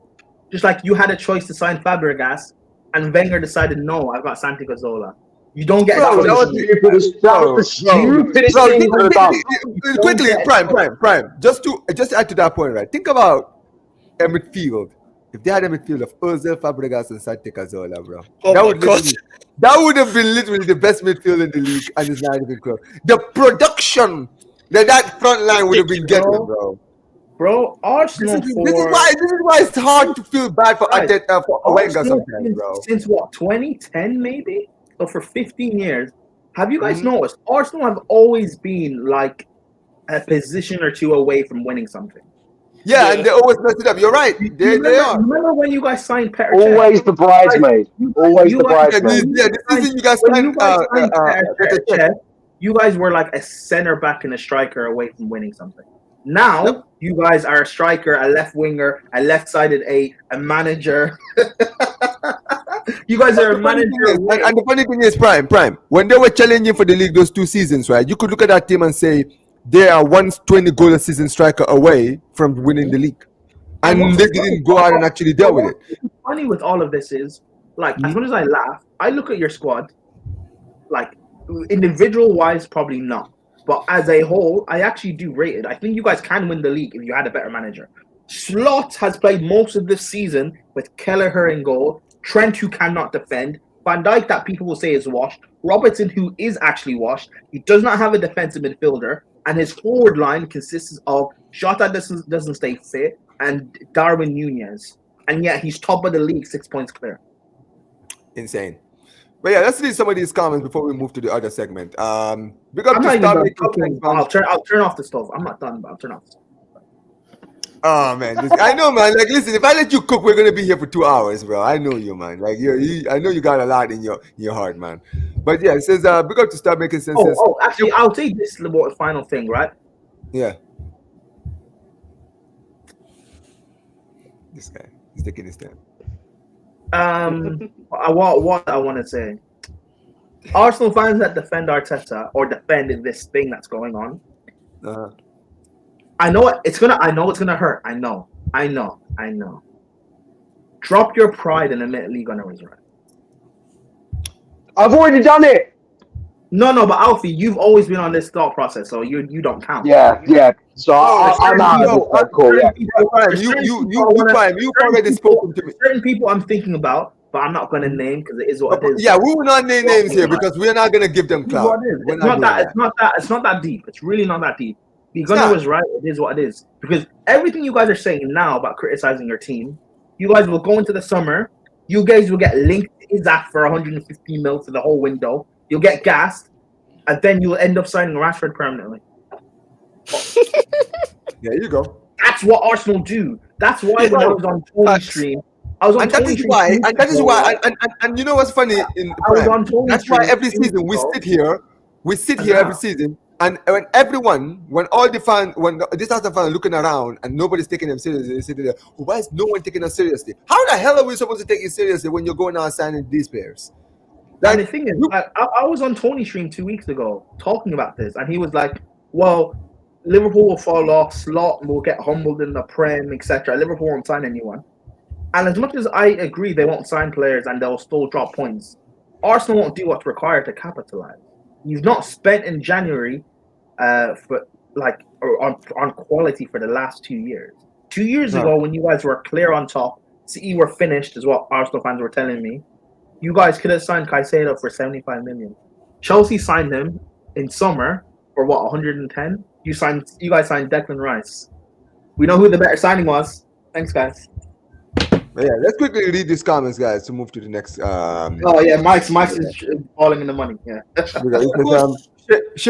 Basically, Stop Making Sense says, shame on Arsenal fans. They protested against Wenger, who won 5 major trophies just to back Arteta 5 years with absolutely nothing. Facts. Look up to Don C every single time. He's coming at you, Spoops. He says, you're good, Garnacho got a shitty assist. Oh, man. And Catalan, look up to my guy Catalan, says Dallo's red card was bollocks. What do you guys think of Dallo's red card? Do you guys think it was a red? It's not, but like for example, you should be going in that challenge in the first place like that. Like you did, it's not. For example, I'll try and make this brief as possible. Like we see a lot of reds like that, where like you go in for the challenge and it looks dangerous, and you still don't connect. But it's not a red, but you should have gone in the challenge with the first place. You've seen it with like Xhaka against Cancelo a few years ago when he got battered by City. That's a similar one. Yeah. Like, you should have gone in like that. You didn't connect, but you should have gone in like that in the first place. You're lucky you didn't connect. I hear it. Go ahead. If you make reckless challenges, it is what it is. But Don C, he's lost it, bro. He's like, I hope we lose against Spurs. He's fuming. He's gone. They play Spurs and then they play Emery. Oh, the misery. All I'm telling you is if we lose our next 2 games, we get beaten by Spurs at home, we get beaten by Villa at home. Heads need to roll. I do not care. That happens, guys. Games are at home. Both games are at home, fam. Both games are at home. Guys. Can I ask you guys a question? That's 4 on the back. I'm sorry. Someone has to. That's my point, guys. Do you guys think that would be enough to get him sacked? They're not sacking him. They're not sacking him. They don't care about trophies. They care about top 4. Only way No, but you say that, Mike. I agree. But they also care about merch. If Arsenal fans do what they did at the end of Wenger and they stop going to games, I know. That's my point. Arsenal fans don't do what's required to get rid of him. That's my point. Very quickly, Stop Making Sense once again says they'll lose those 2 games, right? But then Liverpool will also drop points, so they'll be close. So even though some Arsenal fans will get angry, there'll still be some saying, "Yeah, but guys, we're still only 6 points away from Liverpool. They've dropped points." No, I'm not having that. But you see the rationale though. Liverpool, I'm gonna need you to do your job and lose as well to keep it close, man. I'm gonna need it to keep it close. I hear it. But big up to Start Making Sense says, Mikel Moreno's recruitment choice is so wrong. You have 2 physical midfielders. Why add another? We should have gone for an attacking midfielder. Yeah, absolutely. Everybody here agrees with that. He says, if you have Scully, why you go for Calafiori? It should have been a left winger. Facts. Yeah, facts. But Arsenal fans were telling me back in the summer. Arsenal fans were telling me back in the summer that Raheem Sterling is better than Ademola Lookman. Okay, man. Thank you. Hey, hold on. You will see something soon. Big up to Zero says, I'm here to cook donkey, Boca donkey, 60 million down the drain. We got to Stop Making Sense. What did Arteta expect when he signed with rejects? Did Liverpool sign rejects when Klopp was starting his project? Did they sign world-class established players? I wouldn't say they signed world-class established players. They signed players that would bring basically value, like the Van Dijks. Van Dijk was Southampton. He was a player that everyone wanted. Alisson was that's what Arsenal fans will say though. They will say, well, Klopp signed Southampton relegated players. Klopp signed. Whoa. But that's the thing. But we know. But listen. Klopp signed the best of the rest. You signed the worst of the worst in Havertz. Right. Straight up. There's big up to Star Making Sense. Says Chelsea don't do phases. They either win or suck. Yeah, it's true. Sure. He says, by the way, the game was so dead. He says Xerxes' cameo was great. What do you think, Spooks? You think his cameo was great? He got the winner after basically getting booed in the last league game. He done what he needed to do. There was points where he held up the ball well, but he didn't do anything amazing. Some people said he should have finished that chance, but he came on, scored the winning penalty, and big up to Star Making Sense. Says Maguire in the libero? Is it libero? Basically, it's like the 3-man defense, right? Basically, so it's like it's not about getting some midfield. It's like some football manager thing. Yeah, I'm not gonna lie. To be fair, he does well in a 3-man defense. Maguire is always. He's playing as an inverted center. Calvin Phillips is better than Havertz and Rodriguez. Mike, that's for you. That's for you. No, he's not. But the players you're comparing to are not that good anyway. So what's your point? Like Calvin Phillips is shit, Alvarez is shit, and Rodriguez is meaty. Like Calvin Phillips is one of the worst players I've ever seen in my life at my club, and I support West Ham. I've seen a lot of shit players. He's like battling with Carlos Sanchez and Osama bin Laden when it comes to Wait. You said Carlos Sanchez and who's bin Laden? No. I'm just saying Osama bin Laden, like just in general. He is Osama bin Laden of football. Damn, Mike really goes too far sometimes. Because Xhaka says, Star Making Sense says, Xhaka was the heart of this project. He couldn't replace. They couldn't replace him at all. I don't think they ever will. I mean, I think they could. They've just not been good at finding Havertz was the Xhaka replacement, fam. No, there you go. Arteta got rid of all the leaders. Xhaka is another leader in that team that he got rid of. Yeah, but he signed Havertz to replace Xhaka. They decided to play in the Xhaka role. But by the way, here it is. Prime. Start Making Sense. It should have been Lookman instead of Calafiori. Yeah, basically. Yeah. But instead, it's going to be Raheem Sterling and Rashford. Arteta is a good coach, but he got it wrong with recruitments. I mean, he's a good coach for certain teams, not for a team like Arsenal, for where they want to go. Imagine if they backed Wenger like they backed Arteta. I agree. I slightly agree still. Slightly agree. Yeah. Says, man, Raya, bro, let's talk about this. Stop making this. Raya was funny in the PKs. He was moving around with 500 picks. Bro, the way Euro penalty. Did you guys see the Euro penalty, right? He literally dived before Euro even went to take the spot kick. He did that for the last two. What did you show him where you're going? He did that for the last two. Yeah, bro, he was lagging in real life. He was lagging in real life. Bro was playing like he had Tourette's. His whole body was ticking. Yeah, he was doing that. Up and down. Yeah. His whole body was ticking. He was moving before the penalty was even taken. Like, what? I was like, what are you doing? Because I cast my mind back to when he did the penalty shootout against Porto, and he was brilliant. Yes. I'm thinking I'm going to get the same here. No chance. He was terrible. But the wrong way each time. But the positives is Spoops. Brian Deere, man, he had a poor game in the Carabao Cup. He kind of he redeemed himself. Yeah, I'm still not sold on him today. I'm not sold on him yet because you're not sold on him, but he did well today. You know, he did well today. The Gabriel goal when he came out and punched it. It was a poor one. There's still things I'm seeing from him, but today was great today. And the funny thing is, did you guys see? Apparently, Arsenal actually looking at potentially signing him as well. Brian Deere. I saw it on Go.com today. I was like, nah. Yo, Arteta, right? I swear to God, somebody needs to get the transfer dealings away from either Arteta or whoever the guy who's... Just take the checkbook away from him. But it says, because to start making sense, says, at least Spurs, Poch were entertaining than this Arsenal team. I mean, it was very championful. Astagfirullah says, start making sense. It says, Sylvester. It says, Arsenal are now more closer to rebuild than achieving. Yep. Yep. This Lee Gunner was right before they signed Arteta. Yeah. Yep. I mean, look, it's absolutely true.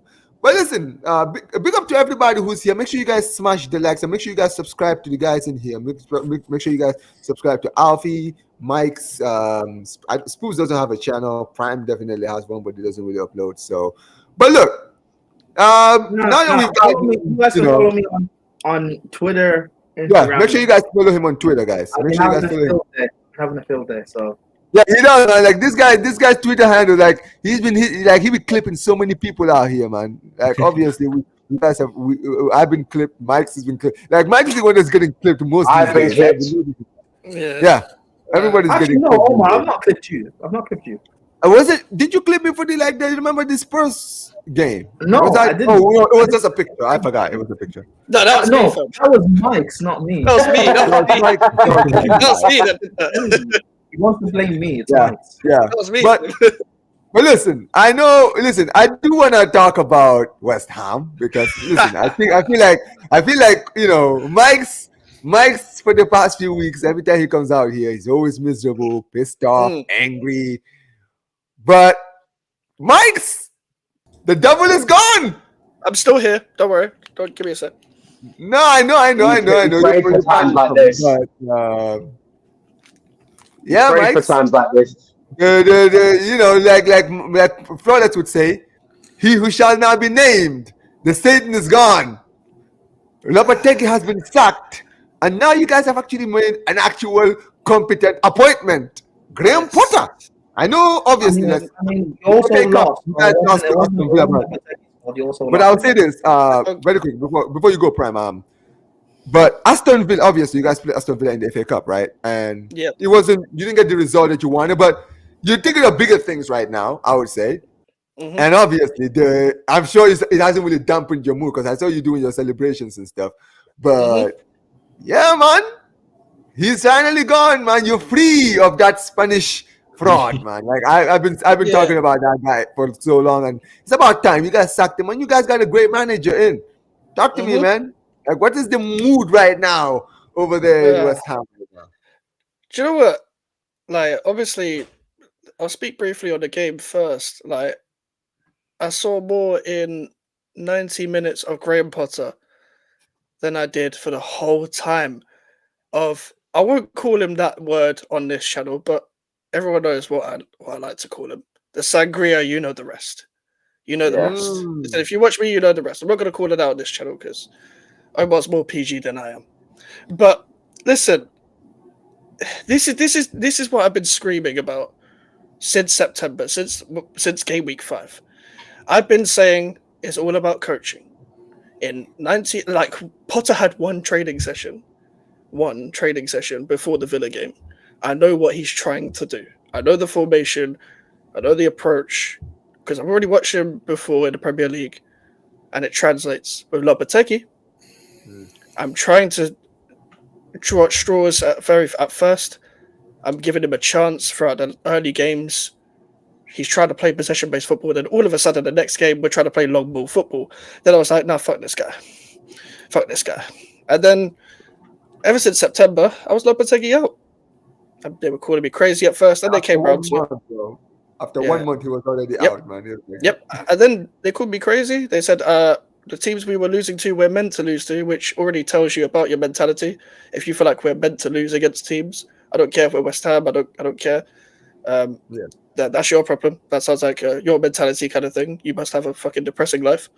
But this is how I've been feeling for time. I feel euphoric. I feel happy, but happy that he's gone. Not happy that as a West Ham fan. Because listen, you'll see me go back to normal mics probably very soon. But this is the thing. Like, I can be less of that right now because this is the worst manager to grace the Premier League. I don't care what people say. This is the worst manager to grace the Premier League. It's the worst manager. I think I've seen worse. No, you haven't. This is like compared to the squad they had. If you compare the squad they had with the manager that's managing them, he's even worse than Avram Grant, which is the manager I grew up on at first when watching West Ham when we got relegated in the 10-11 season. Now, Are we forgetting about Frank de Boer at Palace? Lopetegui's worse. Sacked after 4 games. I mean, Van der Boy didn't really get a lot of opportunity. Come on, he got sacked like what? Lopetegui's worse. Lopetegui's worse. He should have been sacked after 3. So Lopetegui's worse. Like, it's just that they didn't sack him.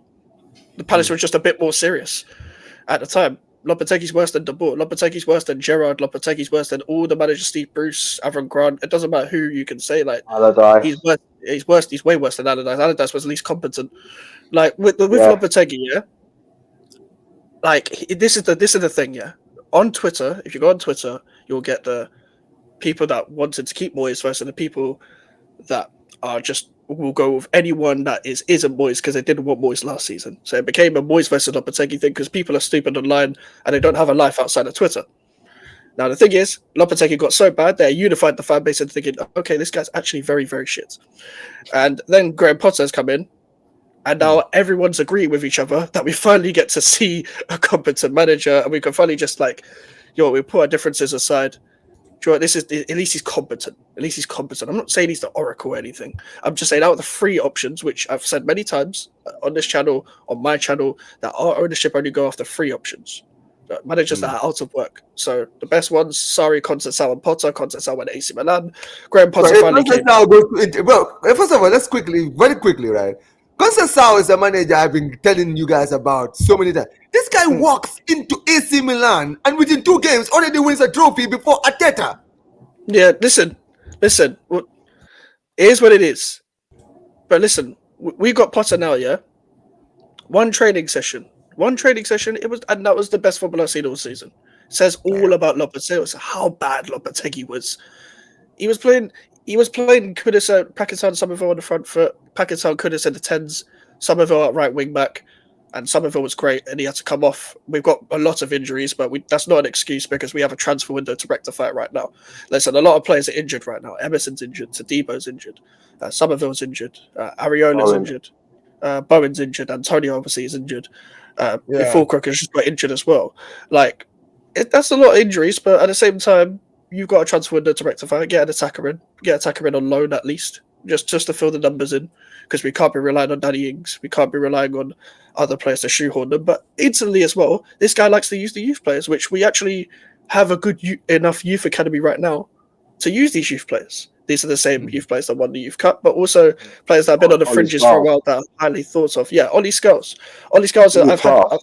I've been saying about Ollie Scholes for nearly 2.5 years now. I've been talking about this guy, and he was never going to get a chance under the dinosaurs like Moyes and people like Lopetegui, because Lopetegui was meant to be the manager that was like, okay, we play on the front foot, we play football, whatever, and you're going to bring the youth in. When really that's what Graham Potter's been doing instantly. Like, and Potter's been given debuts. He's given like 8 people his debut at Brighton. He gave, I think he gave a couple people debut at Chelsea. I'm not too sure, but with Brighton, he gave like 8 people a debut. I saw. So I'm thinking, okay, let's see if he can do that with West Ham. And obviously, we play Potter plays with like wing backs and as wingers at times. Like, one of them is usually like a fullback, the other one's usually a winger. Scholes is an attacking fullback, and he should have been in the squad like a couple of years ago. He got a big injury and that set his like thing back, but he was one of the best to come out of that crop that we have. Him and George Murphy, who's on loan. He'll probably come back next season, do well. Freddie Potts as well. He's at Portsmouth, a little bit older, but this guy's a bit more culture. He's doing really well in the Championship, and he should be in a squad now, because if you look at the deeper positions that we have now with Edson Alvarez, absolute bum. Guido Rodriguez is all right. He's all right. Like, he's a squad player. Like, I think he's a bit slow, but he has strengths that can be used a bit better. But I also think he needs to be severely upgraded on if we're going to play with this system. If you look at the technicians that Potter has had in the deeper positions in midfield, especially at Brighton, like he had Lallana, he had McAllister, he had Gross, he had Caicedo, he had Basuma, all good on the ball, and everyone wanted to sign that Brighton Basuma at the time. Everyone like Caicedo, he actually had Basuma and Caicedo at one point at the same time with each other, which was kind of mad. And that was only for like the last 2 or 3 months, and then obviously Basuma left for Tottenham, etc. And then Caicedo leaves the next year under De Zerbi. But we need to at least set him up with the right players. We need to get a midfielder.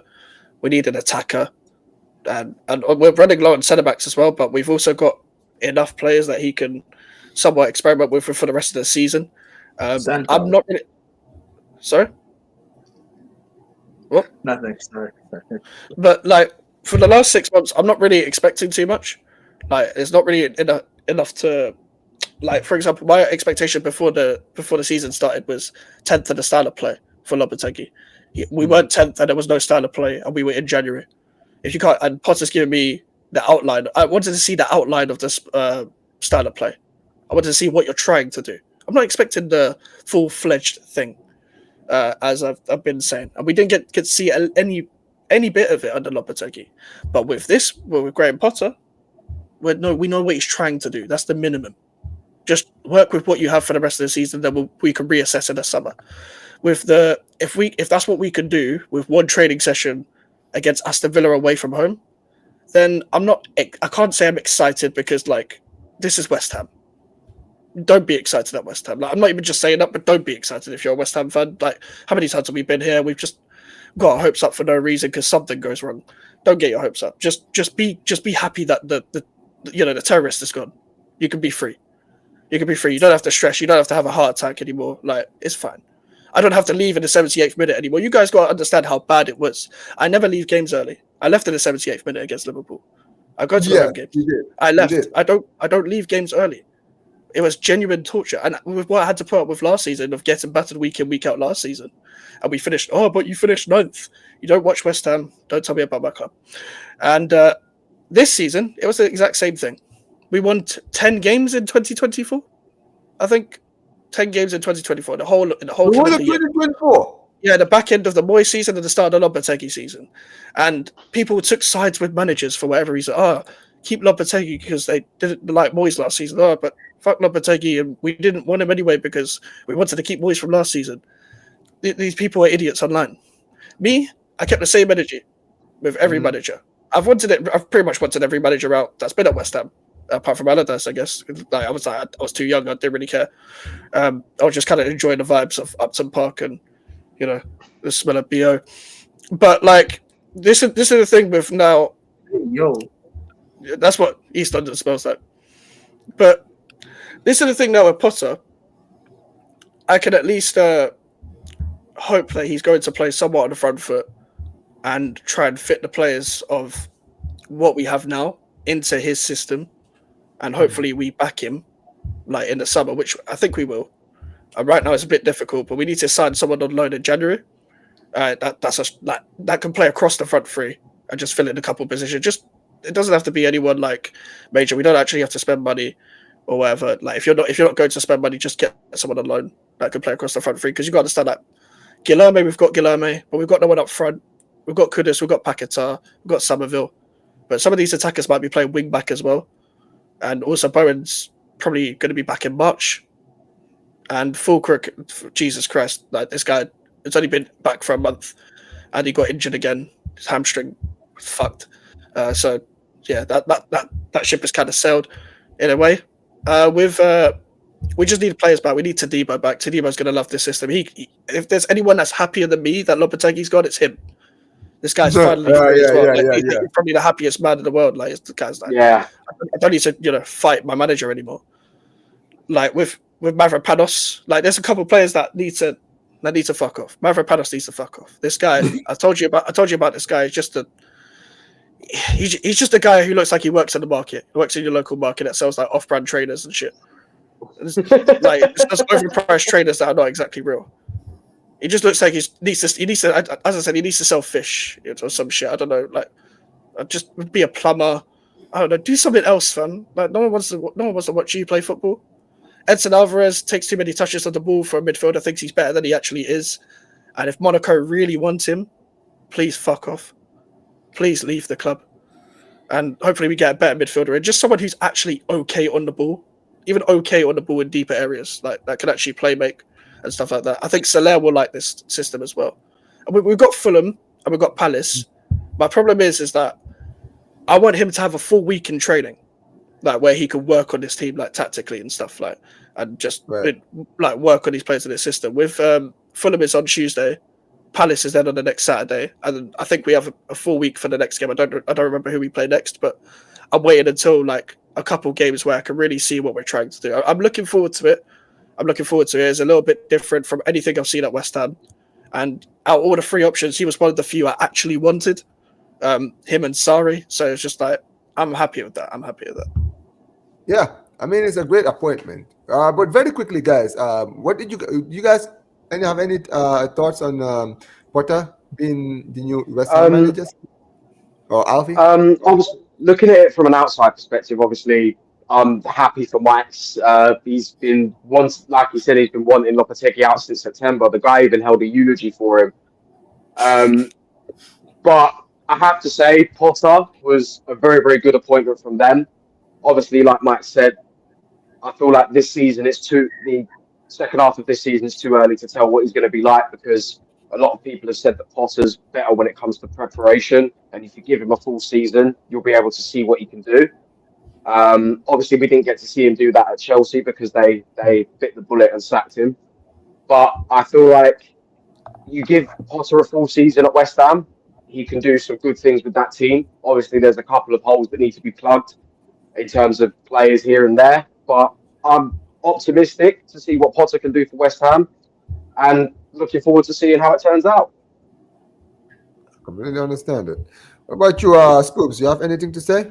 No, man, just like I know the feeling of getting a terrorist manager out of the club. So, yeah, I know you do. Yeah, as Alfie said, I'm happy for the fans, happy for Mike, and just, we'll see what Potter's doing. Listen, for Graham Potter, I'm not going to say we can get into Graham Potter, but I mean, he's going to be better than Lopetegui, surely. But you can't do any worse than Lopetegui, to be perfect. Exactly. You literally can't. Yeah.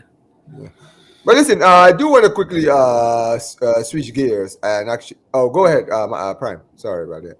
What do you think of the West Ham's appointment of Graham Potter? I mean, Mike, you lost anyway, bro. So was it really Lopetegui? I've had that about 5 times. No. Being serious though, Chelsea fans, leave West Ham fans alone. Okay, Potter's there is what it is. Like, why are you guys still obsessed with it? Like, it's weird. Just leave it alone, man. It's not that. I don't get. It's not that deep. I don't get it. It's not that deep. Well, I agree that Potter went to West Ham.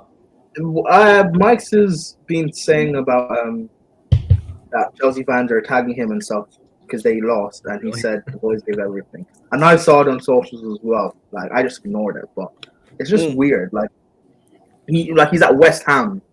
Like, it's not like he's at Arsenal or Spurs or something, or Man United. He's at West Ham. Like, ignore it. Who cares? Yeah, legit. Like, can I just say, like, not all the people that are like, oh, but Graham Potter's bad in presses, and he just says the boys give everything and stuff like that. Listen, I hear all of that. I hear that frustrates you at Chelsea because obviously, cool, whatever. Like, everyone wants a better character and like a more exuberant character. Cool. I don't give a shit. I don't care. I don't give a fuck. But my whole thing is, if you're talking about presses, you want to know what Lopetegui was saying in presses? Even in his leaving speech that he put on Instagram, he said we were on the roads to reaching our targets and making progress. I don't know what he means by making progress. I don't know. Maybe it was just less of a spaz the next day. I don't know. I don't know. Maybe he just found out he wasn't on the spectrum after all. But I wouldn't believe that. Like, this is the thing. Like his presses were 10 times worse. I got the boys gave everything. I don't care, bruv. I don't watch these interviews. I don't care about people's presses. Yeah. Chelsea fans are just being weird. Like, Potter didn't want them at Chelsea. Like, never wanted them at Chelsea. But like, he is a good coach, and for West Ham, he'll be fine there. Like, I mean, West Ham have already won a European trophy. He can probably maybe he'll win something else, or at least finish above Arsenal and make it funny next season. So, and I'll say this though, right? You see, one thing we did talk about when it comes to West Ham, Mike, is that when it comes to your transfers, you guys actually do well in the transfer window. It's just that you guys don't hire good managers. I feel like now that you've actually hired a good manager who's actually has a good eye for talent. Yeah, this is actually like, that's why I'm so impressed with like the hiring, because it's like you've actually hired a manager who's actually good at managing certain players, right? So you can actually go and actually buy the players he wants. You understand what I'm saying? Players that fit his system. But yeah, must be nice. Quickly, Prime. Obviously, you guys played in the FA Cup as well. You played against Morecambe, and you guys, it was a comfortable 5-star performance, 5-0 victory. Tosun got brace, so did João Felix. And Kunku almost got a brace, but then he missed the penalty. So very quickly, talk to me about that game, man. And I know Spoops also has a lot to say because he's obviously from Morecambe as well. So, Oh, I didn't watch the game because I was out doing stuff. But what I will still say is, Reece James, he played 45 minutes, and so did Lavia. So it's good that they have minutes under their tank. And Cuckoo can still fuck off. Felix can still fuck off. Jorgensen, listen, if people are going to be shameless and say Sanchez is better than Vicario, I'll be shameless. Jorgensen didn't play well, but he kept the clean sheet. So play him next game. That Tyreek George guy, send him out on loan and then sell him in a year or two for pure profit. I like Mark Hugh, but the guy's a kid and he needs to be playing football. Yeah. He send him out on loan to like would West Ham even take him? I don't know, but he needs minutes. I mean, he could, but I think it's more likely if you're gonna send him out on loan, he's probably gonna return to La Liga. He'll probably go to like a Valencia. Let's say Valencia get relegated, right? Maybe he might go to a Valencia. He might go to Real Sociedad, or Arsenal. Yeah, but you keep saying Arsenal. Relax. I heard that, Max. You keep saying, "Oh, relax." No, but yeah. I don't know. I don't have anything really to say on the game. But again, we played like a League Two side. Like Chelsea fans trying to overreact because of the first half. I don't care. Right. Played League Two side. I expected like at least 6 goals. We got 5. Whatever. Who cares? The Bournemouth game we have this weekend or not this weekend. We are in the weekend. Midweek. That is a must win. Like we have to, especially how we've been the last 4 games in the Prem. We have to win that game. Bournemouth are a very good side. So just like get through it. And then we have Palace afterwards, I think. Maybe. I don't know. But look, just win the game, man, because I'm tired. Tired of this fan base. Just win the game. Completely hear it. But what about you, Spooks? Did you actually see the game? Yeah, I watched a bit of it, I mean, I actually seen one of the players on the train on the way back. Actually, I ordered an Uber Eats that night, and one of the players was delivering the Uber Eats I was fucking ordering. So, were you actually being serious when you said that? I was like, when you said I was like, nah, he can't be serious. Imagine one of the players actually, nah, bro. Oh my God. No, listen. How hard does life have to be for you to be doing that? I like 2 teams. I mean, what are we really going to get into it? Comfortable win. Chelsea fans are crazy. I mean, they're trying to analyze like the first half, like Prime said. It's a League 2 team. You comfortably won. You can see some of the players. You got to loan them out, or some of the young players. But I don't think there's much to read into it. It's a comfortable win. Yeah, completely here. But yeah, very quickly, this is the final one I'm going to go before we do wrap up and go to the predictions. Obviously, City also played against Salford.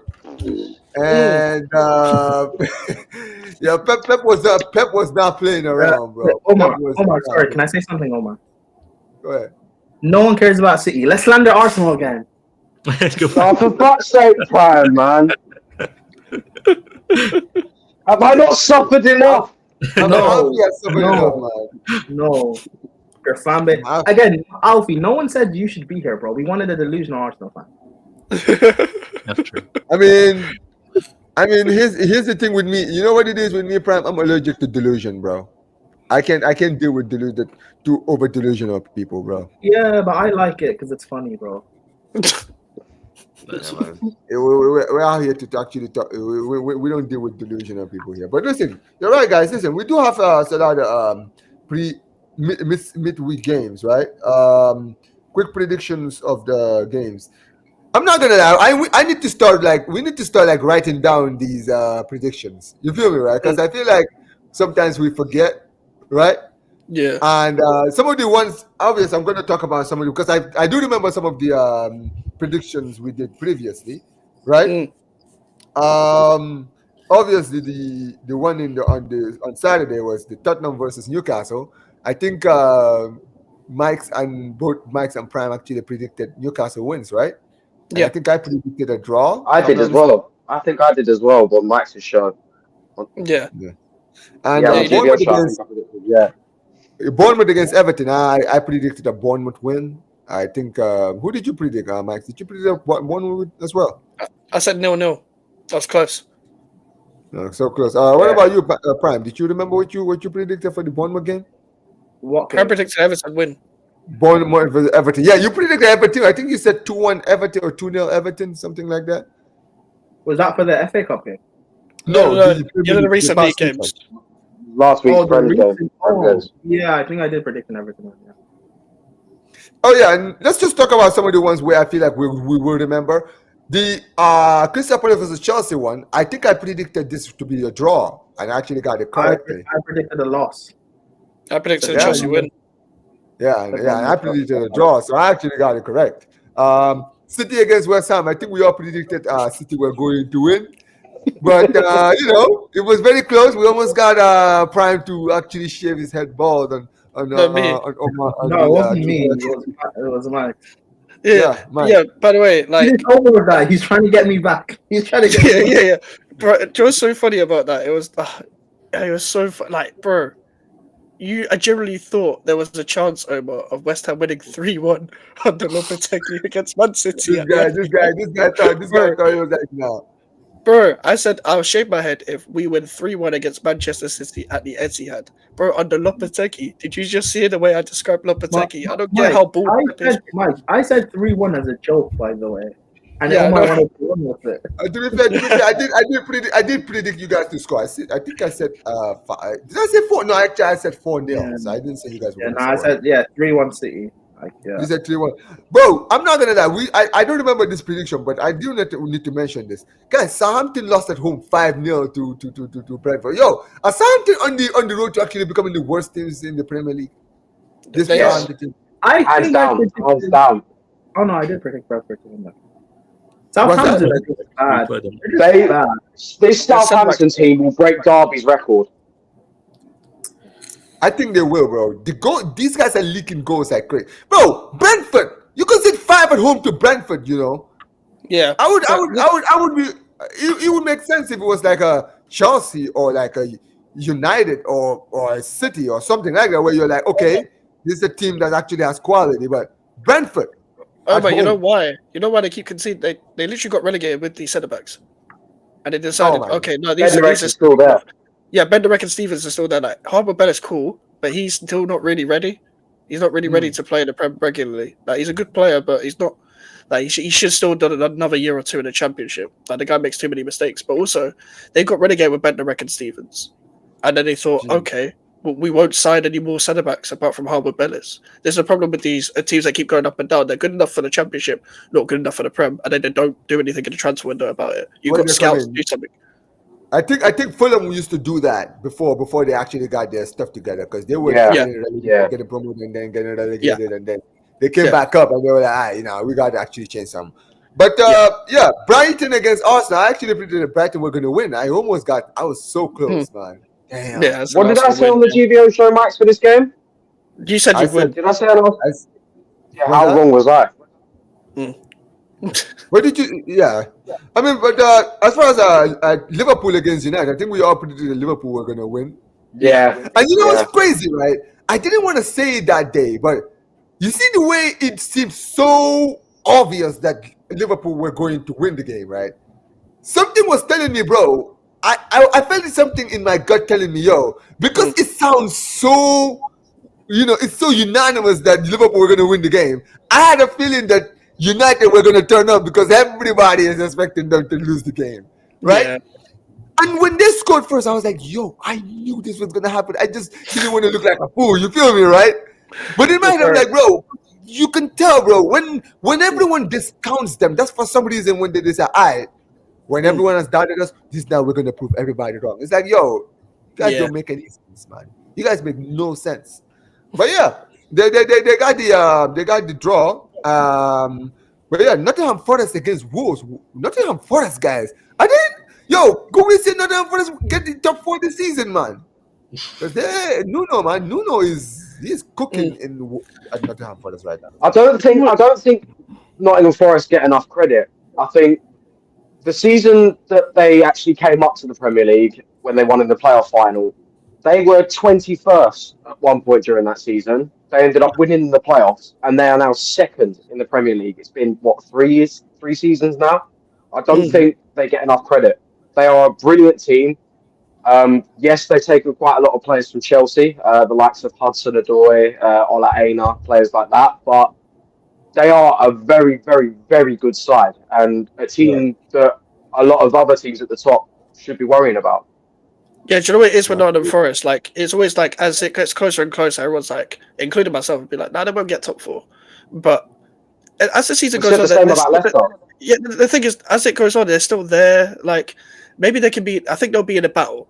I think they'll get Europe. I still don't know whether they'll get top 4, just because I think Chelsea, Arsenal, City will turn on a gear. But I think even if they dip, yeah, you're gonna get people that are gonna be like, oh, this was so like this Forest team, oh, that good, blah blah. But if they still finish in Europe, it's still good.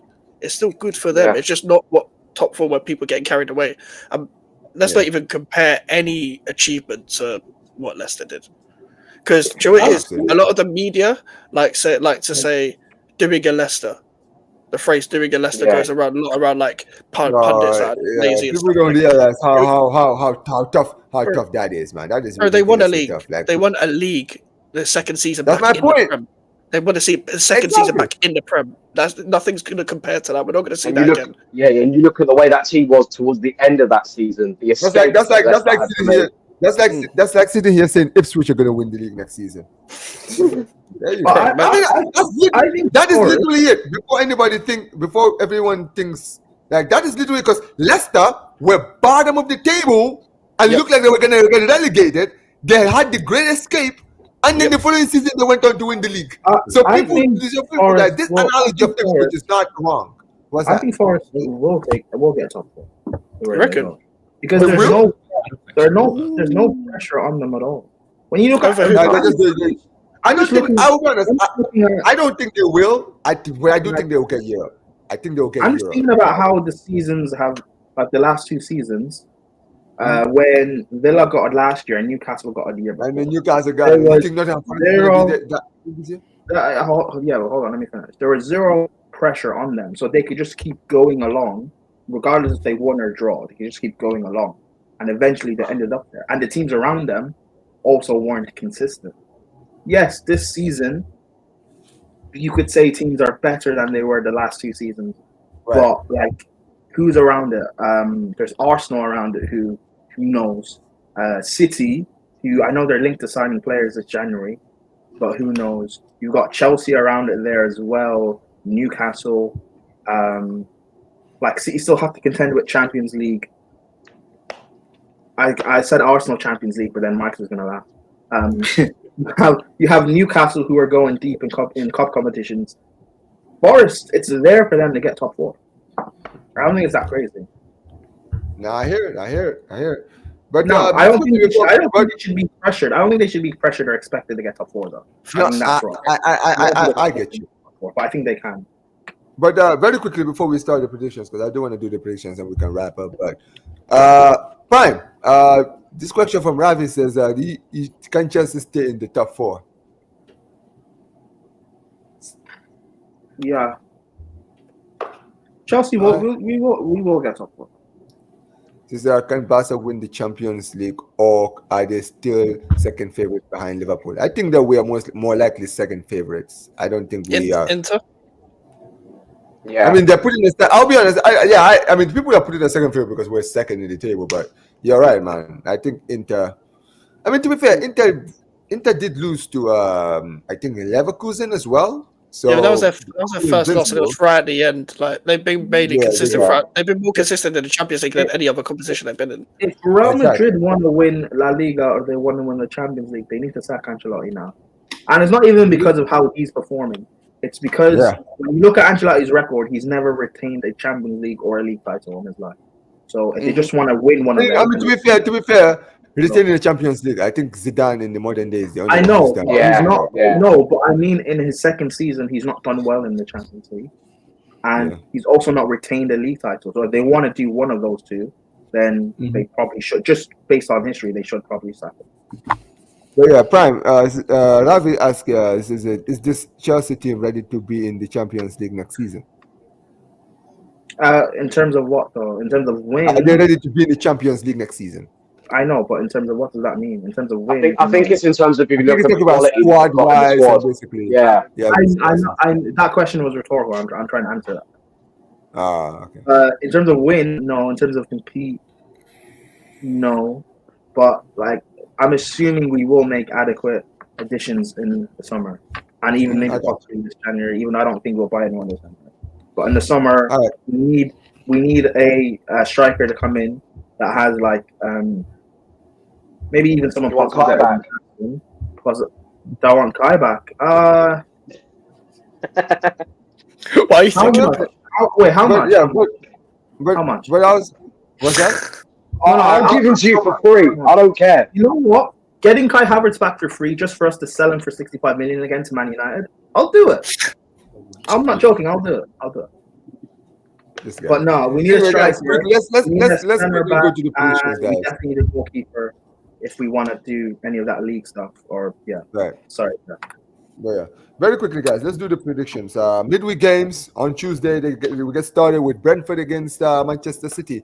Mike's prediction: Brentford versus City.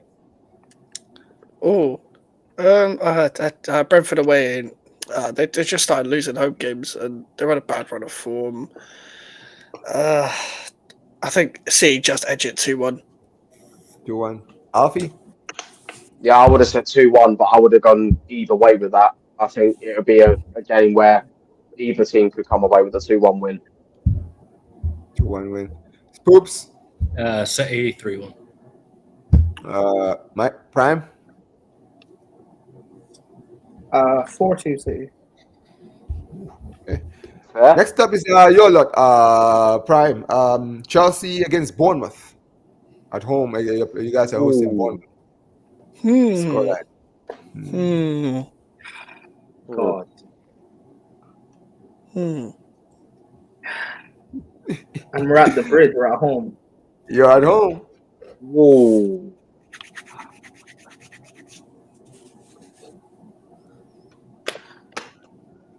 Please, Bournemouth. Please.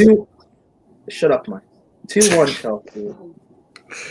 2-1 Chelsea? All right, cool. Spoops. I don't believe it, but 2-1 Chelsea. 2-0 Chelsea. 2-0 Chelsea. Alfie. Clean sheet with Sanchez? No. Sanchez. You have to believe in Sanchez. Oh, yeah. For me, he's kind of a carrier, right? I believe For me, I'd say 1-1 draw. 1-1 draw. Mike's. Yeah, I'm gonna say 2-2. I'm gonna say. I'm gonna go 2-1. I'm gonna go 2-1 Chelsea. I'm gonna go 2-1 Chelsea. And also, by the way, the City game, I'm actually going 1-0 City. So yeah. But yeah, 2-1 to Chelsea on that one. Now shifting gears. West Ham, Graham Potter's home game against Fulham. Yeah, God. With the amount, easy game. not at all. Like our record against Fulham is recently. Oh, Jesus Christ! I think the fucking amount of injuries we have, and even if we were fully fit, I'd be scared of Fulham. If I'm being honest, I still think Fulham win. I still think 2-1 Fulham. If I'm being real. Fulham. Alfie? I agree with Mike's in this situation. Yes, it's going to be Potter's first home game, but I don't think he'll have had enough time with the players to get his system into the way that they play. So I'd probably go with 2-1 Fulham as well. Completely hear it. Spoops, what are you saying, bro? The start of Graham Potter's revolution. I'll go 1-1. 1-1. All right, Prime. 2-2. 2-2. I'm actually going to go 1-1. I think Graham Potter is not going to lose his first home game. So, yeah. Final game on Tuesday. The big one. Nottingham Forest against Liverpool, guys. Prime.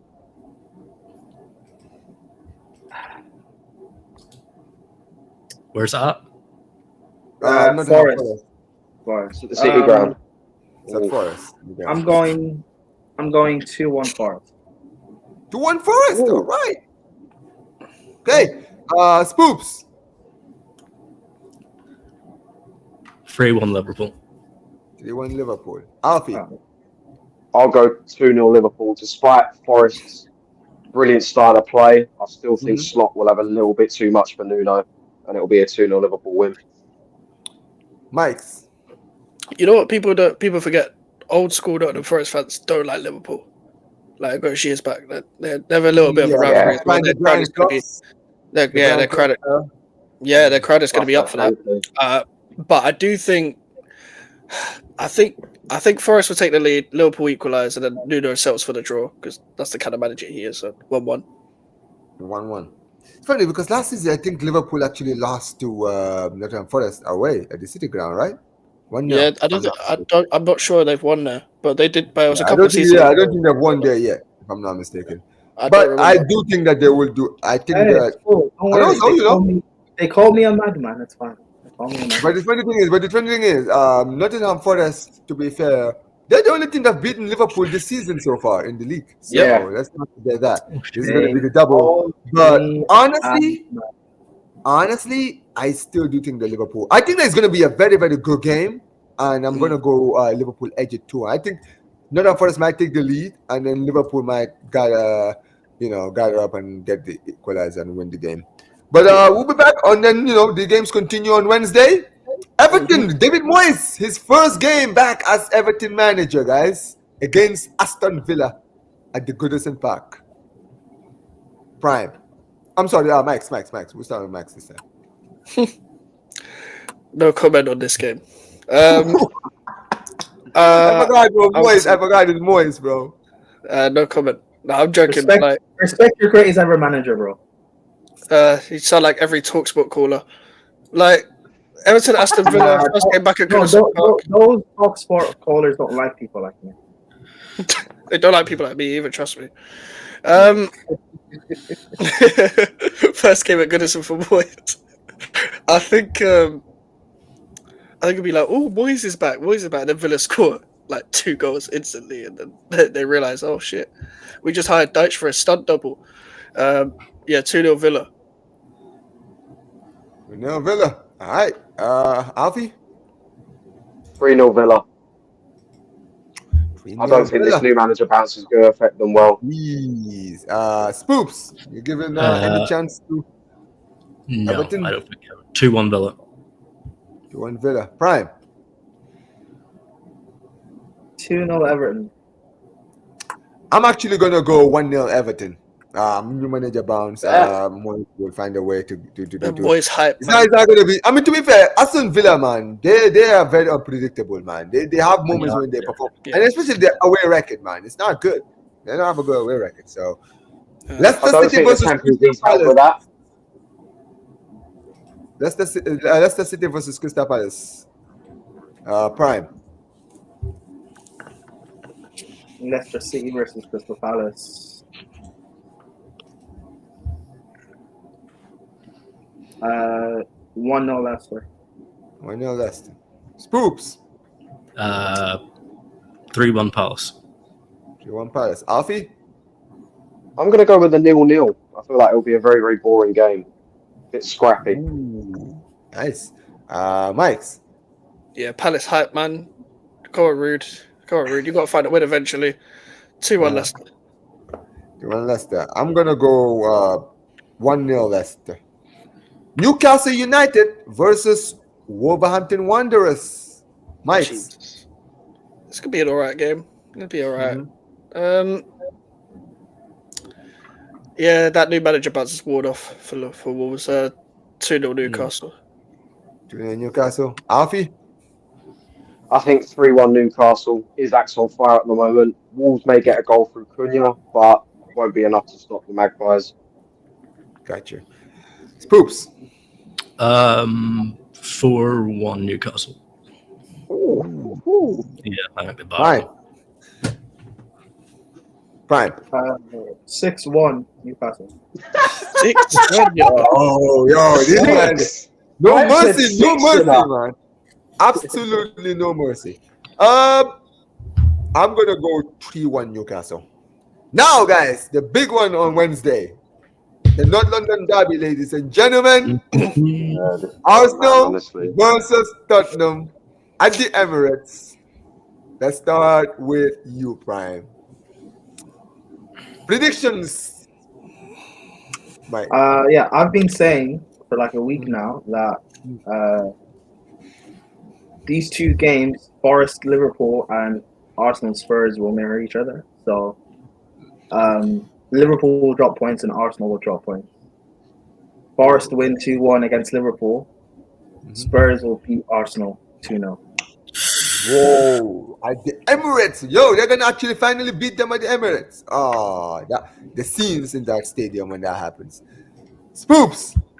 I would love the Spurs to do. Oh, I'd love it. But I do think Arsenal are going to win 2-1. They won. Alfie. It'll either be a Spurs win or a draw. And I hate to say it, but I'm hoping for a win because it can give the rest of my fan base a kick up the backside and realise that his manager ain't shit. But I feel like it'll either be a 2-2 draw or a 2-1 Spurs win, whichever one you want to pick, really. Mike's. It's a nonce derby. Wait. Who's the Spurs one?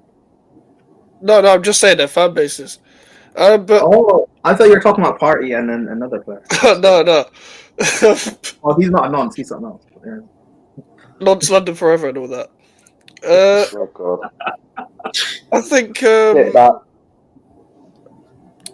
Yeah, Arsenal. It's still Tottenham at the end of the day. I know Arsenal, but Tottenham. Still 2-1 Arsenal. Yeah, but Arsenal is more. It's just the same as Spurs or Spurs. Yeah, I know, but it's just Tottenham, man. Like, it's still Tottenham. I agree with you, but bro, think about it. Arsenal must win game. Like I'm thinking about it like Spurs. Liverpool will drop points, so Arsenal then have to win to capitalize on that. It's destined for Arsenal to drop points. We never do. Joy, I think, Prime. I think what you think is exactly logical, but I just think they'll win this game and then lose to Villa. That's what I think will happen. No, I don't see that. I think especially against who do Liverpool play Brentford at their ground. Wait, haven't they already played Brentford at Anfield? No, Liverpool have to go to Brentford's ground, I mean, in next midweek. And then Arsenal play later that day at Emirates against Villa. Mike, what was your prediction again? 2-1 Arsenal. 2-1 Arsenal. Yeah. I'm gonna go 1-1 draw, guys. I wonder why. I think you know what. A part of me thinks that So let me tell you why I'm saying 1-1 draw. Right? It's because in situations like this, that the situation that this Arsenal team is, right? This is the most vulnerable they've been in a long time, right? Spurs should go out there and actually try and get the win, but Spurs are just a shit on the eye. You understand what I'm saying, right? So it's just basically two shit just canceling each other out, and in the end, right, it's just gonna end in a draw, right? Okay. It's just one of those. So, I hear you, Omar. Can I change my prediction to an Arsenal win? Because the last time Omar predicted the Spurs to draw, it didn't end well. So Arsenal will win this game. Anyway, Thursday, guys. We're off to Thursday. Ipswich against Brighton. Mike's. Ipswich is just picking up form, but they just make too many errors. But it's at Ipswich ground, all right. I'll say 1-1. 1-1. Alfie? I'll go 2-1 Brighton. Spoops? 2-0 Brighton.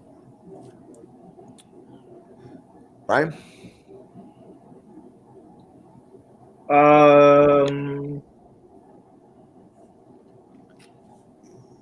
I'm going 1-1 draw. I'm gonna go 1-0 Ipswich. I'm gonna say Ipswich are gonna stun Brighton. Final game: Manchester United versus Southampton. Oh my God!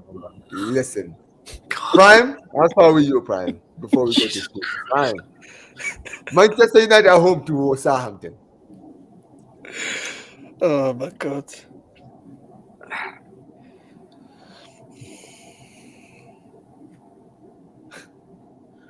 I don't. Oh my god! What are you doing? Like, what are you doing? Everyone's expecting Man United to win, and especially how they've been the last 2 Okay, games. well, just tell us what you think. However, I don't. I think it's going to be more of the same. I think. But Southampton are so bad that it can't be possible. Yeah. I'll play it safe, and I'll say 1-1 draw. I'll play it safe. But because I don't trust Man United, but I don't trust Southampton. I'm saying draw. Okay. All right. Listen, guys. None of us here forget, bro. He predicted a 1-1 draw. You remember how I predicted the 1-1 draw for the City versus for the Chelsea versus Spurs game? Right? He's predicted a 1-1 draw in this game. So we will not. Wait, why? No. Spoops. How is he trying to? How is he trying to attack me for this? No, I am not attacking you, bro. We just remembered it. No, it's a bold. No. Prime. It's a bold prediction. You just made. Not, I have no. No. You made a bold prediction, okay? And we're just holding your word for it. That's what it is. Is Man United like doing well in 2 big games and then doing shit against a small side? That's a bold prediction. Bro, but but okay, we'll talk about this quickly. I'm talking to Scooby. Do you think that's a bold prediction? No, because that's the exact same kind of thing I've got in my mind.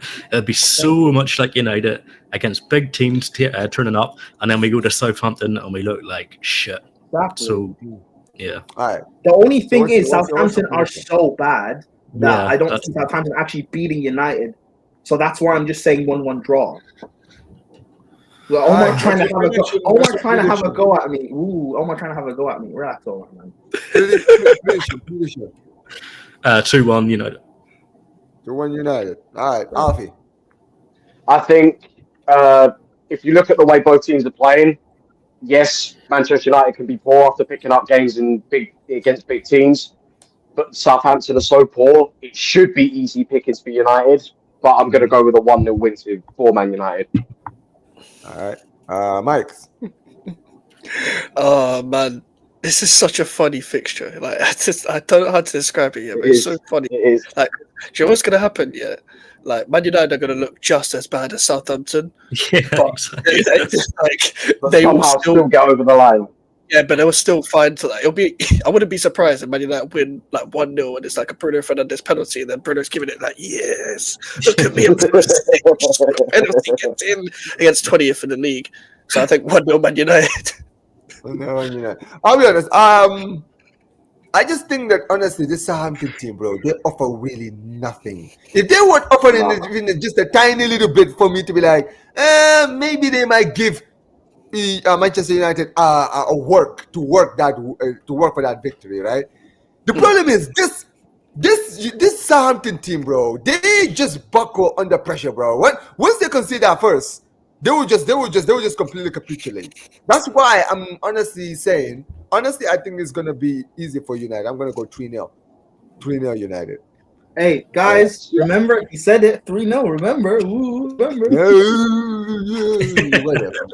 See, Omar, I wanted to say something similar, but I feel like Manchester United are too shit in front of goal for them to even put more than one here's pass. the thing. I think with Amorim, right? He can maybe basically just do something, just focus something for them to have a. I'm not saying that. Don't get it twisted. It's gonna be a 3-0 victory. I didn't say the 3-0 is gonna be beautiful. You scoring? You understand what I'm saying, right? Like sometimes you can win by 3 goals and it doesn't look beautiful. Omar, who's scoring the 3 goals? We're gonna get a Bruno pen, which is gonna start the play. We're gonna get a goal from Ahmad, right? And what the hell? Maybe Garnacho will put the icing on the cake because Garnacho will, for some reason, when the pressure is not on, that's when he will score. The best Man United attackers will be the Southampton defenders. Yeah, that's my point. That's why I'm telling you they're gonna win. You understand what I'm saying, right? I'm not saying that it's gonna be like dominant because United can dominate to save their lives, get a dominant win, right? But what's happening? You see how Omar's trying You see how Omar's trying to spin the 3-0 win into saying I don't think United will be dominant. But when I said a 1-1 draw, no. But this is the point. My point is no. But I know what your point is. I know what your point is. I know what your point is. I know what your point is. I know what your point is, Omar. But when I said Prime. You don't know, Prime. Let me explain, Prime. No, let me Omar, explain. Listen. Let me speak. When I said 1-1 draw, you tried to sound as if me saying that is crazy. But Scooby agreed, and so did Alfie and Mike's, that Man United are so bad that something like that could actually happen. No, they all agree. But this is the thing. But here's the thing. I'm telling you that against any other team in the league apart from Southampton, that is more likely to happen. If this was against Ipswich at home at the Old Trafford, I would understand it more, even though Ipswich are near around the relegation zone, right? Because Ipswich have shown that if these guys are not on it, Ipswich can go out there and surprise them. The thing with this Southampton team is, right? This Southampton team, I see like they've just accepted that they're relegated. You understand what I'm saying? Right? With you. And my point is sometimes you have to look at the opposing team, the opponent that they're playing. You understand what I'm saying, right? I agree with you. No, listen. Football is a funny sport, right? At the end of the day, yes, Southampton might end up stunning everybody and getting a draw over there. But what I'm trying to explain to you is, no, but it's gonna be because what we've seen from Southampton this season so far, right? Despite what you think of Manchester United, right? What we've seen from this Southampton team is so bad, bro. Omar, it's one of the worst we've seen in the Premier League. That's my point. Omar, I said all of that, but you don't actually listen. My point was, Man United are also capable of being that bad. Man United play to the level of their opponents. They've been doing that for quite a few years now. So Southampton getting a draw, like, it would be because Man United are that bad. It would be because Bruno can't make passes and hoops the ball. Garnacho will miss 3 sitters. Hoyland will miss 4. That's possible. I understand that, but I'll just say this just to finish what I was going to say. Point I'm going to say is this, right? If this was United under Ten Hag, I would have been more lenient towards the draw, right? But here's the thing with Amorim, and this is the difference. I've seen in certain games, yes, against the Bournemouth where it was they got dominated, yes. Against Wolves, yes. I understand all of that, right? But you see those teams that they lost to, right? Firstly, Wolves had a manager bounce. They'd just beaten Leicester 3-0 before they played United, right? Away at the King Power Stadium, right? Bournemouth are having a great season right now. You understand what I'm saying, right? So these are teams that are actually doing well enough in the league. You understand what I'm saying, right? That's not if true. If this was a team like Ipswich, where Ipswich are in the relegation zone, but they're showing a lot of fight against a lot of teams. You understand what I'm saying, right? I would then look at it and say, all right, cool. It's more likely to happen against a team like Ipswich. The reason I'm using Southampton as an example is because I'm looking at Southampton. I'm like, no matter how bad you think Manchester United is, I'm trying to explain to you that this game against Southampton, United don't even have to play great. But Southampton are going to be so bad, they're going to just hand them the victory. No, you understand what I'm saying? No, because I'm not even saying Man United can't actually win the game. But you're acting as if that it's not possible for United to be just as bad and not to win. You're talking about Ipswich showing fights, fine. But Southampton also try and show that fight. When they played Chelsea, they showed fight. They just didn't have the quality, and Chelsea were vastly superior. They showed fight against us. But against Man United, against Man United, if Southampton go 1-0 up, Man United will crumble. Let's not act as if that doesn't happen. Man United played Ipswich under Amorim. How did that turn out? Yep. And that's not me criticizing Amorim, by the way. I rate him highly. I'm talking about the players they have. They have a mentality. They're not just because they beat Arsenal, took them to pens, and they beat or they drew against Liverpool. Let's not act as if they'll just go and they can just beat Southampton this easily. Let's not act as if that's going to happen. That's not realistic. No, I hear it. But listen, guys, we are gonna have to wrap up very quickly, guys. Big up to everybody who's been here, man. Amazing show, amazing show. Big up to make sure you guys subscribe to all the lads' channels. Link is in the description. I'm gonna check if it's not there. I'll put it in there. Big up to Mike's, big up to Alfie, big up to Prime, big up to Spoops for turning up today on his True Ballers FC debut. But yeah, man, looking forward to seeing. I mean, we're going to be doing True Ballers FC probably next week, Wednesday or Thursday after the games are over, right? So we'll do it on like a Thursday after like we got all the results and everything, right? But yeah, man, big ups to everybody here. Big up to all of you guys every single time. Anything you guys want to say before we go? Lopeteki lol. There we go. I just want to say I want to be a bit humble. I just want to say thank you for having me on, Omar. It was a pleasure, and I really enjoyed the stream. Yeah, man. We'll probably have you here next week on the show with Josh. Looking forward to it. Spoops. Thanks for having me on. You're still a fraud. You're still a fraud, and you will always be a fraud. But I respect you having me on. And yeah, this is hopefully the first of many times I'm on. So yeah, just big up, subscribe to everyone. Mike Selfie, it's nice meeting you, lads. And yeah, nice meeting you. Yeah, Prime, you fraud.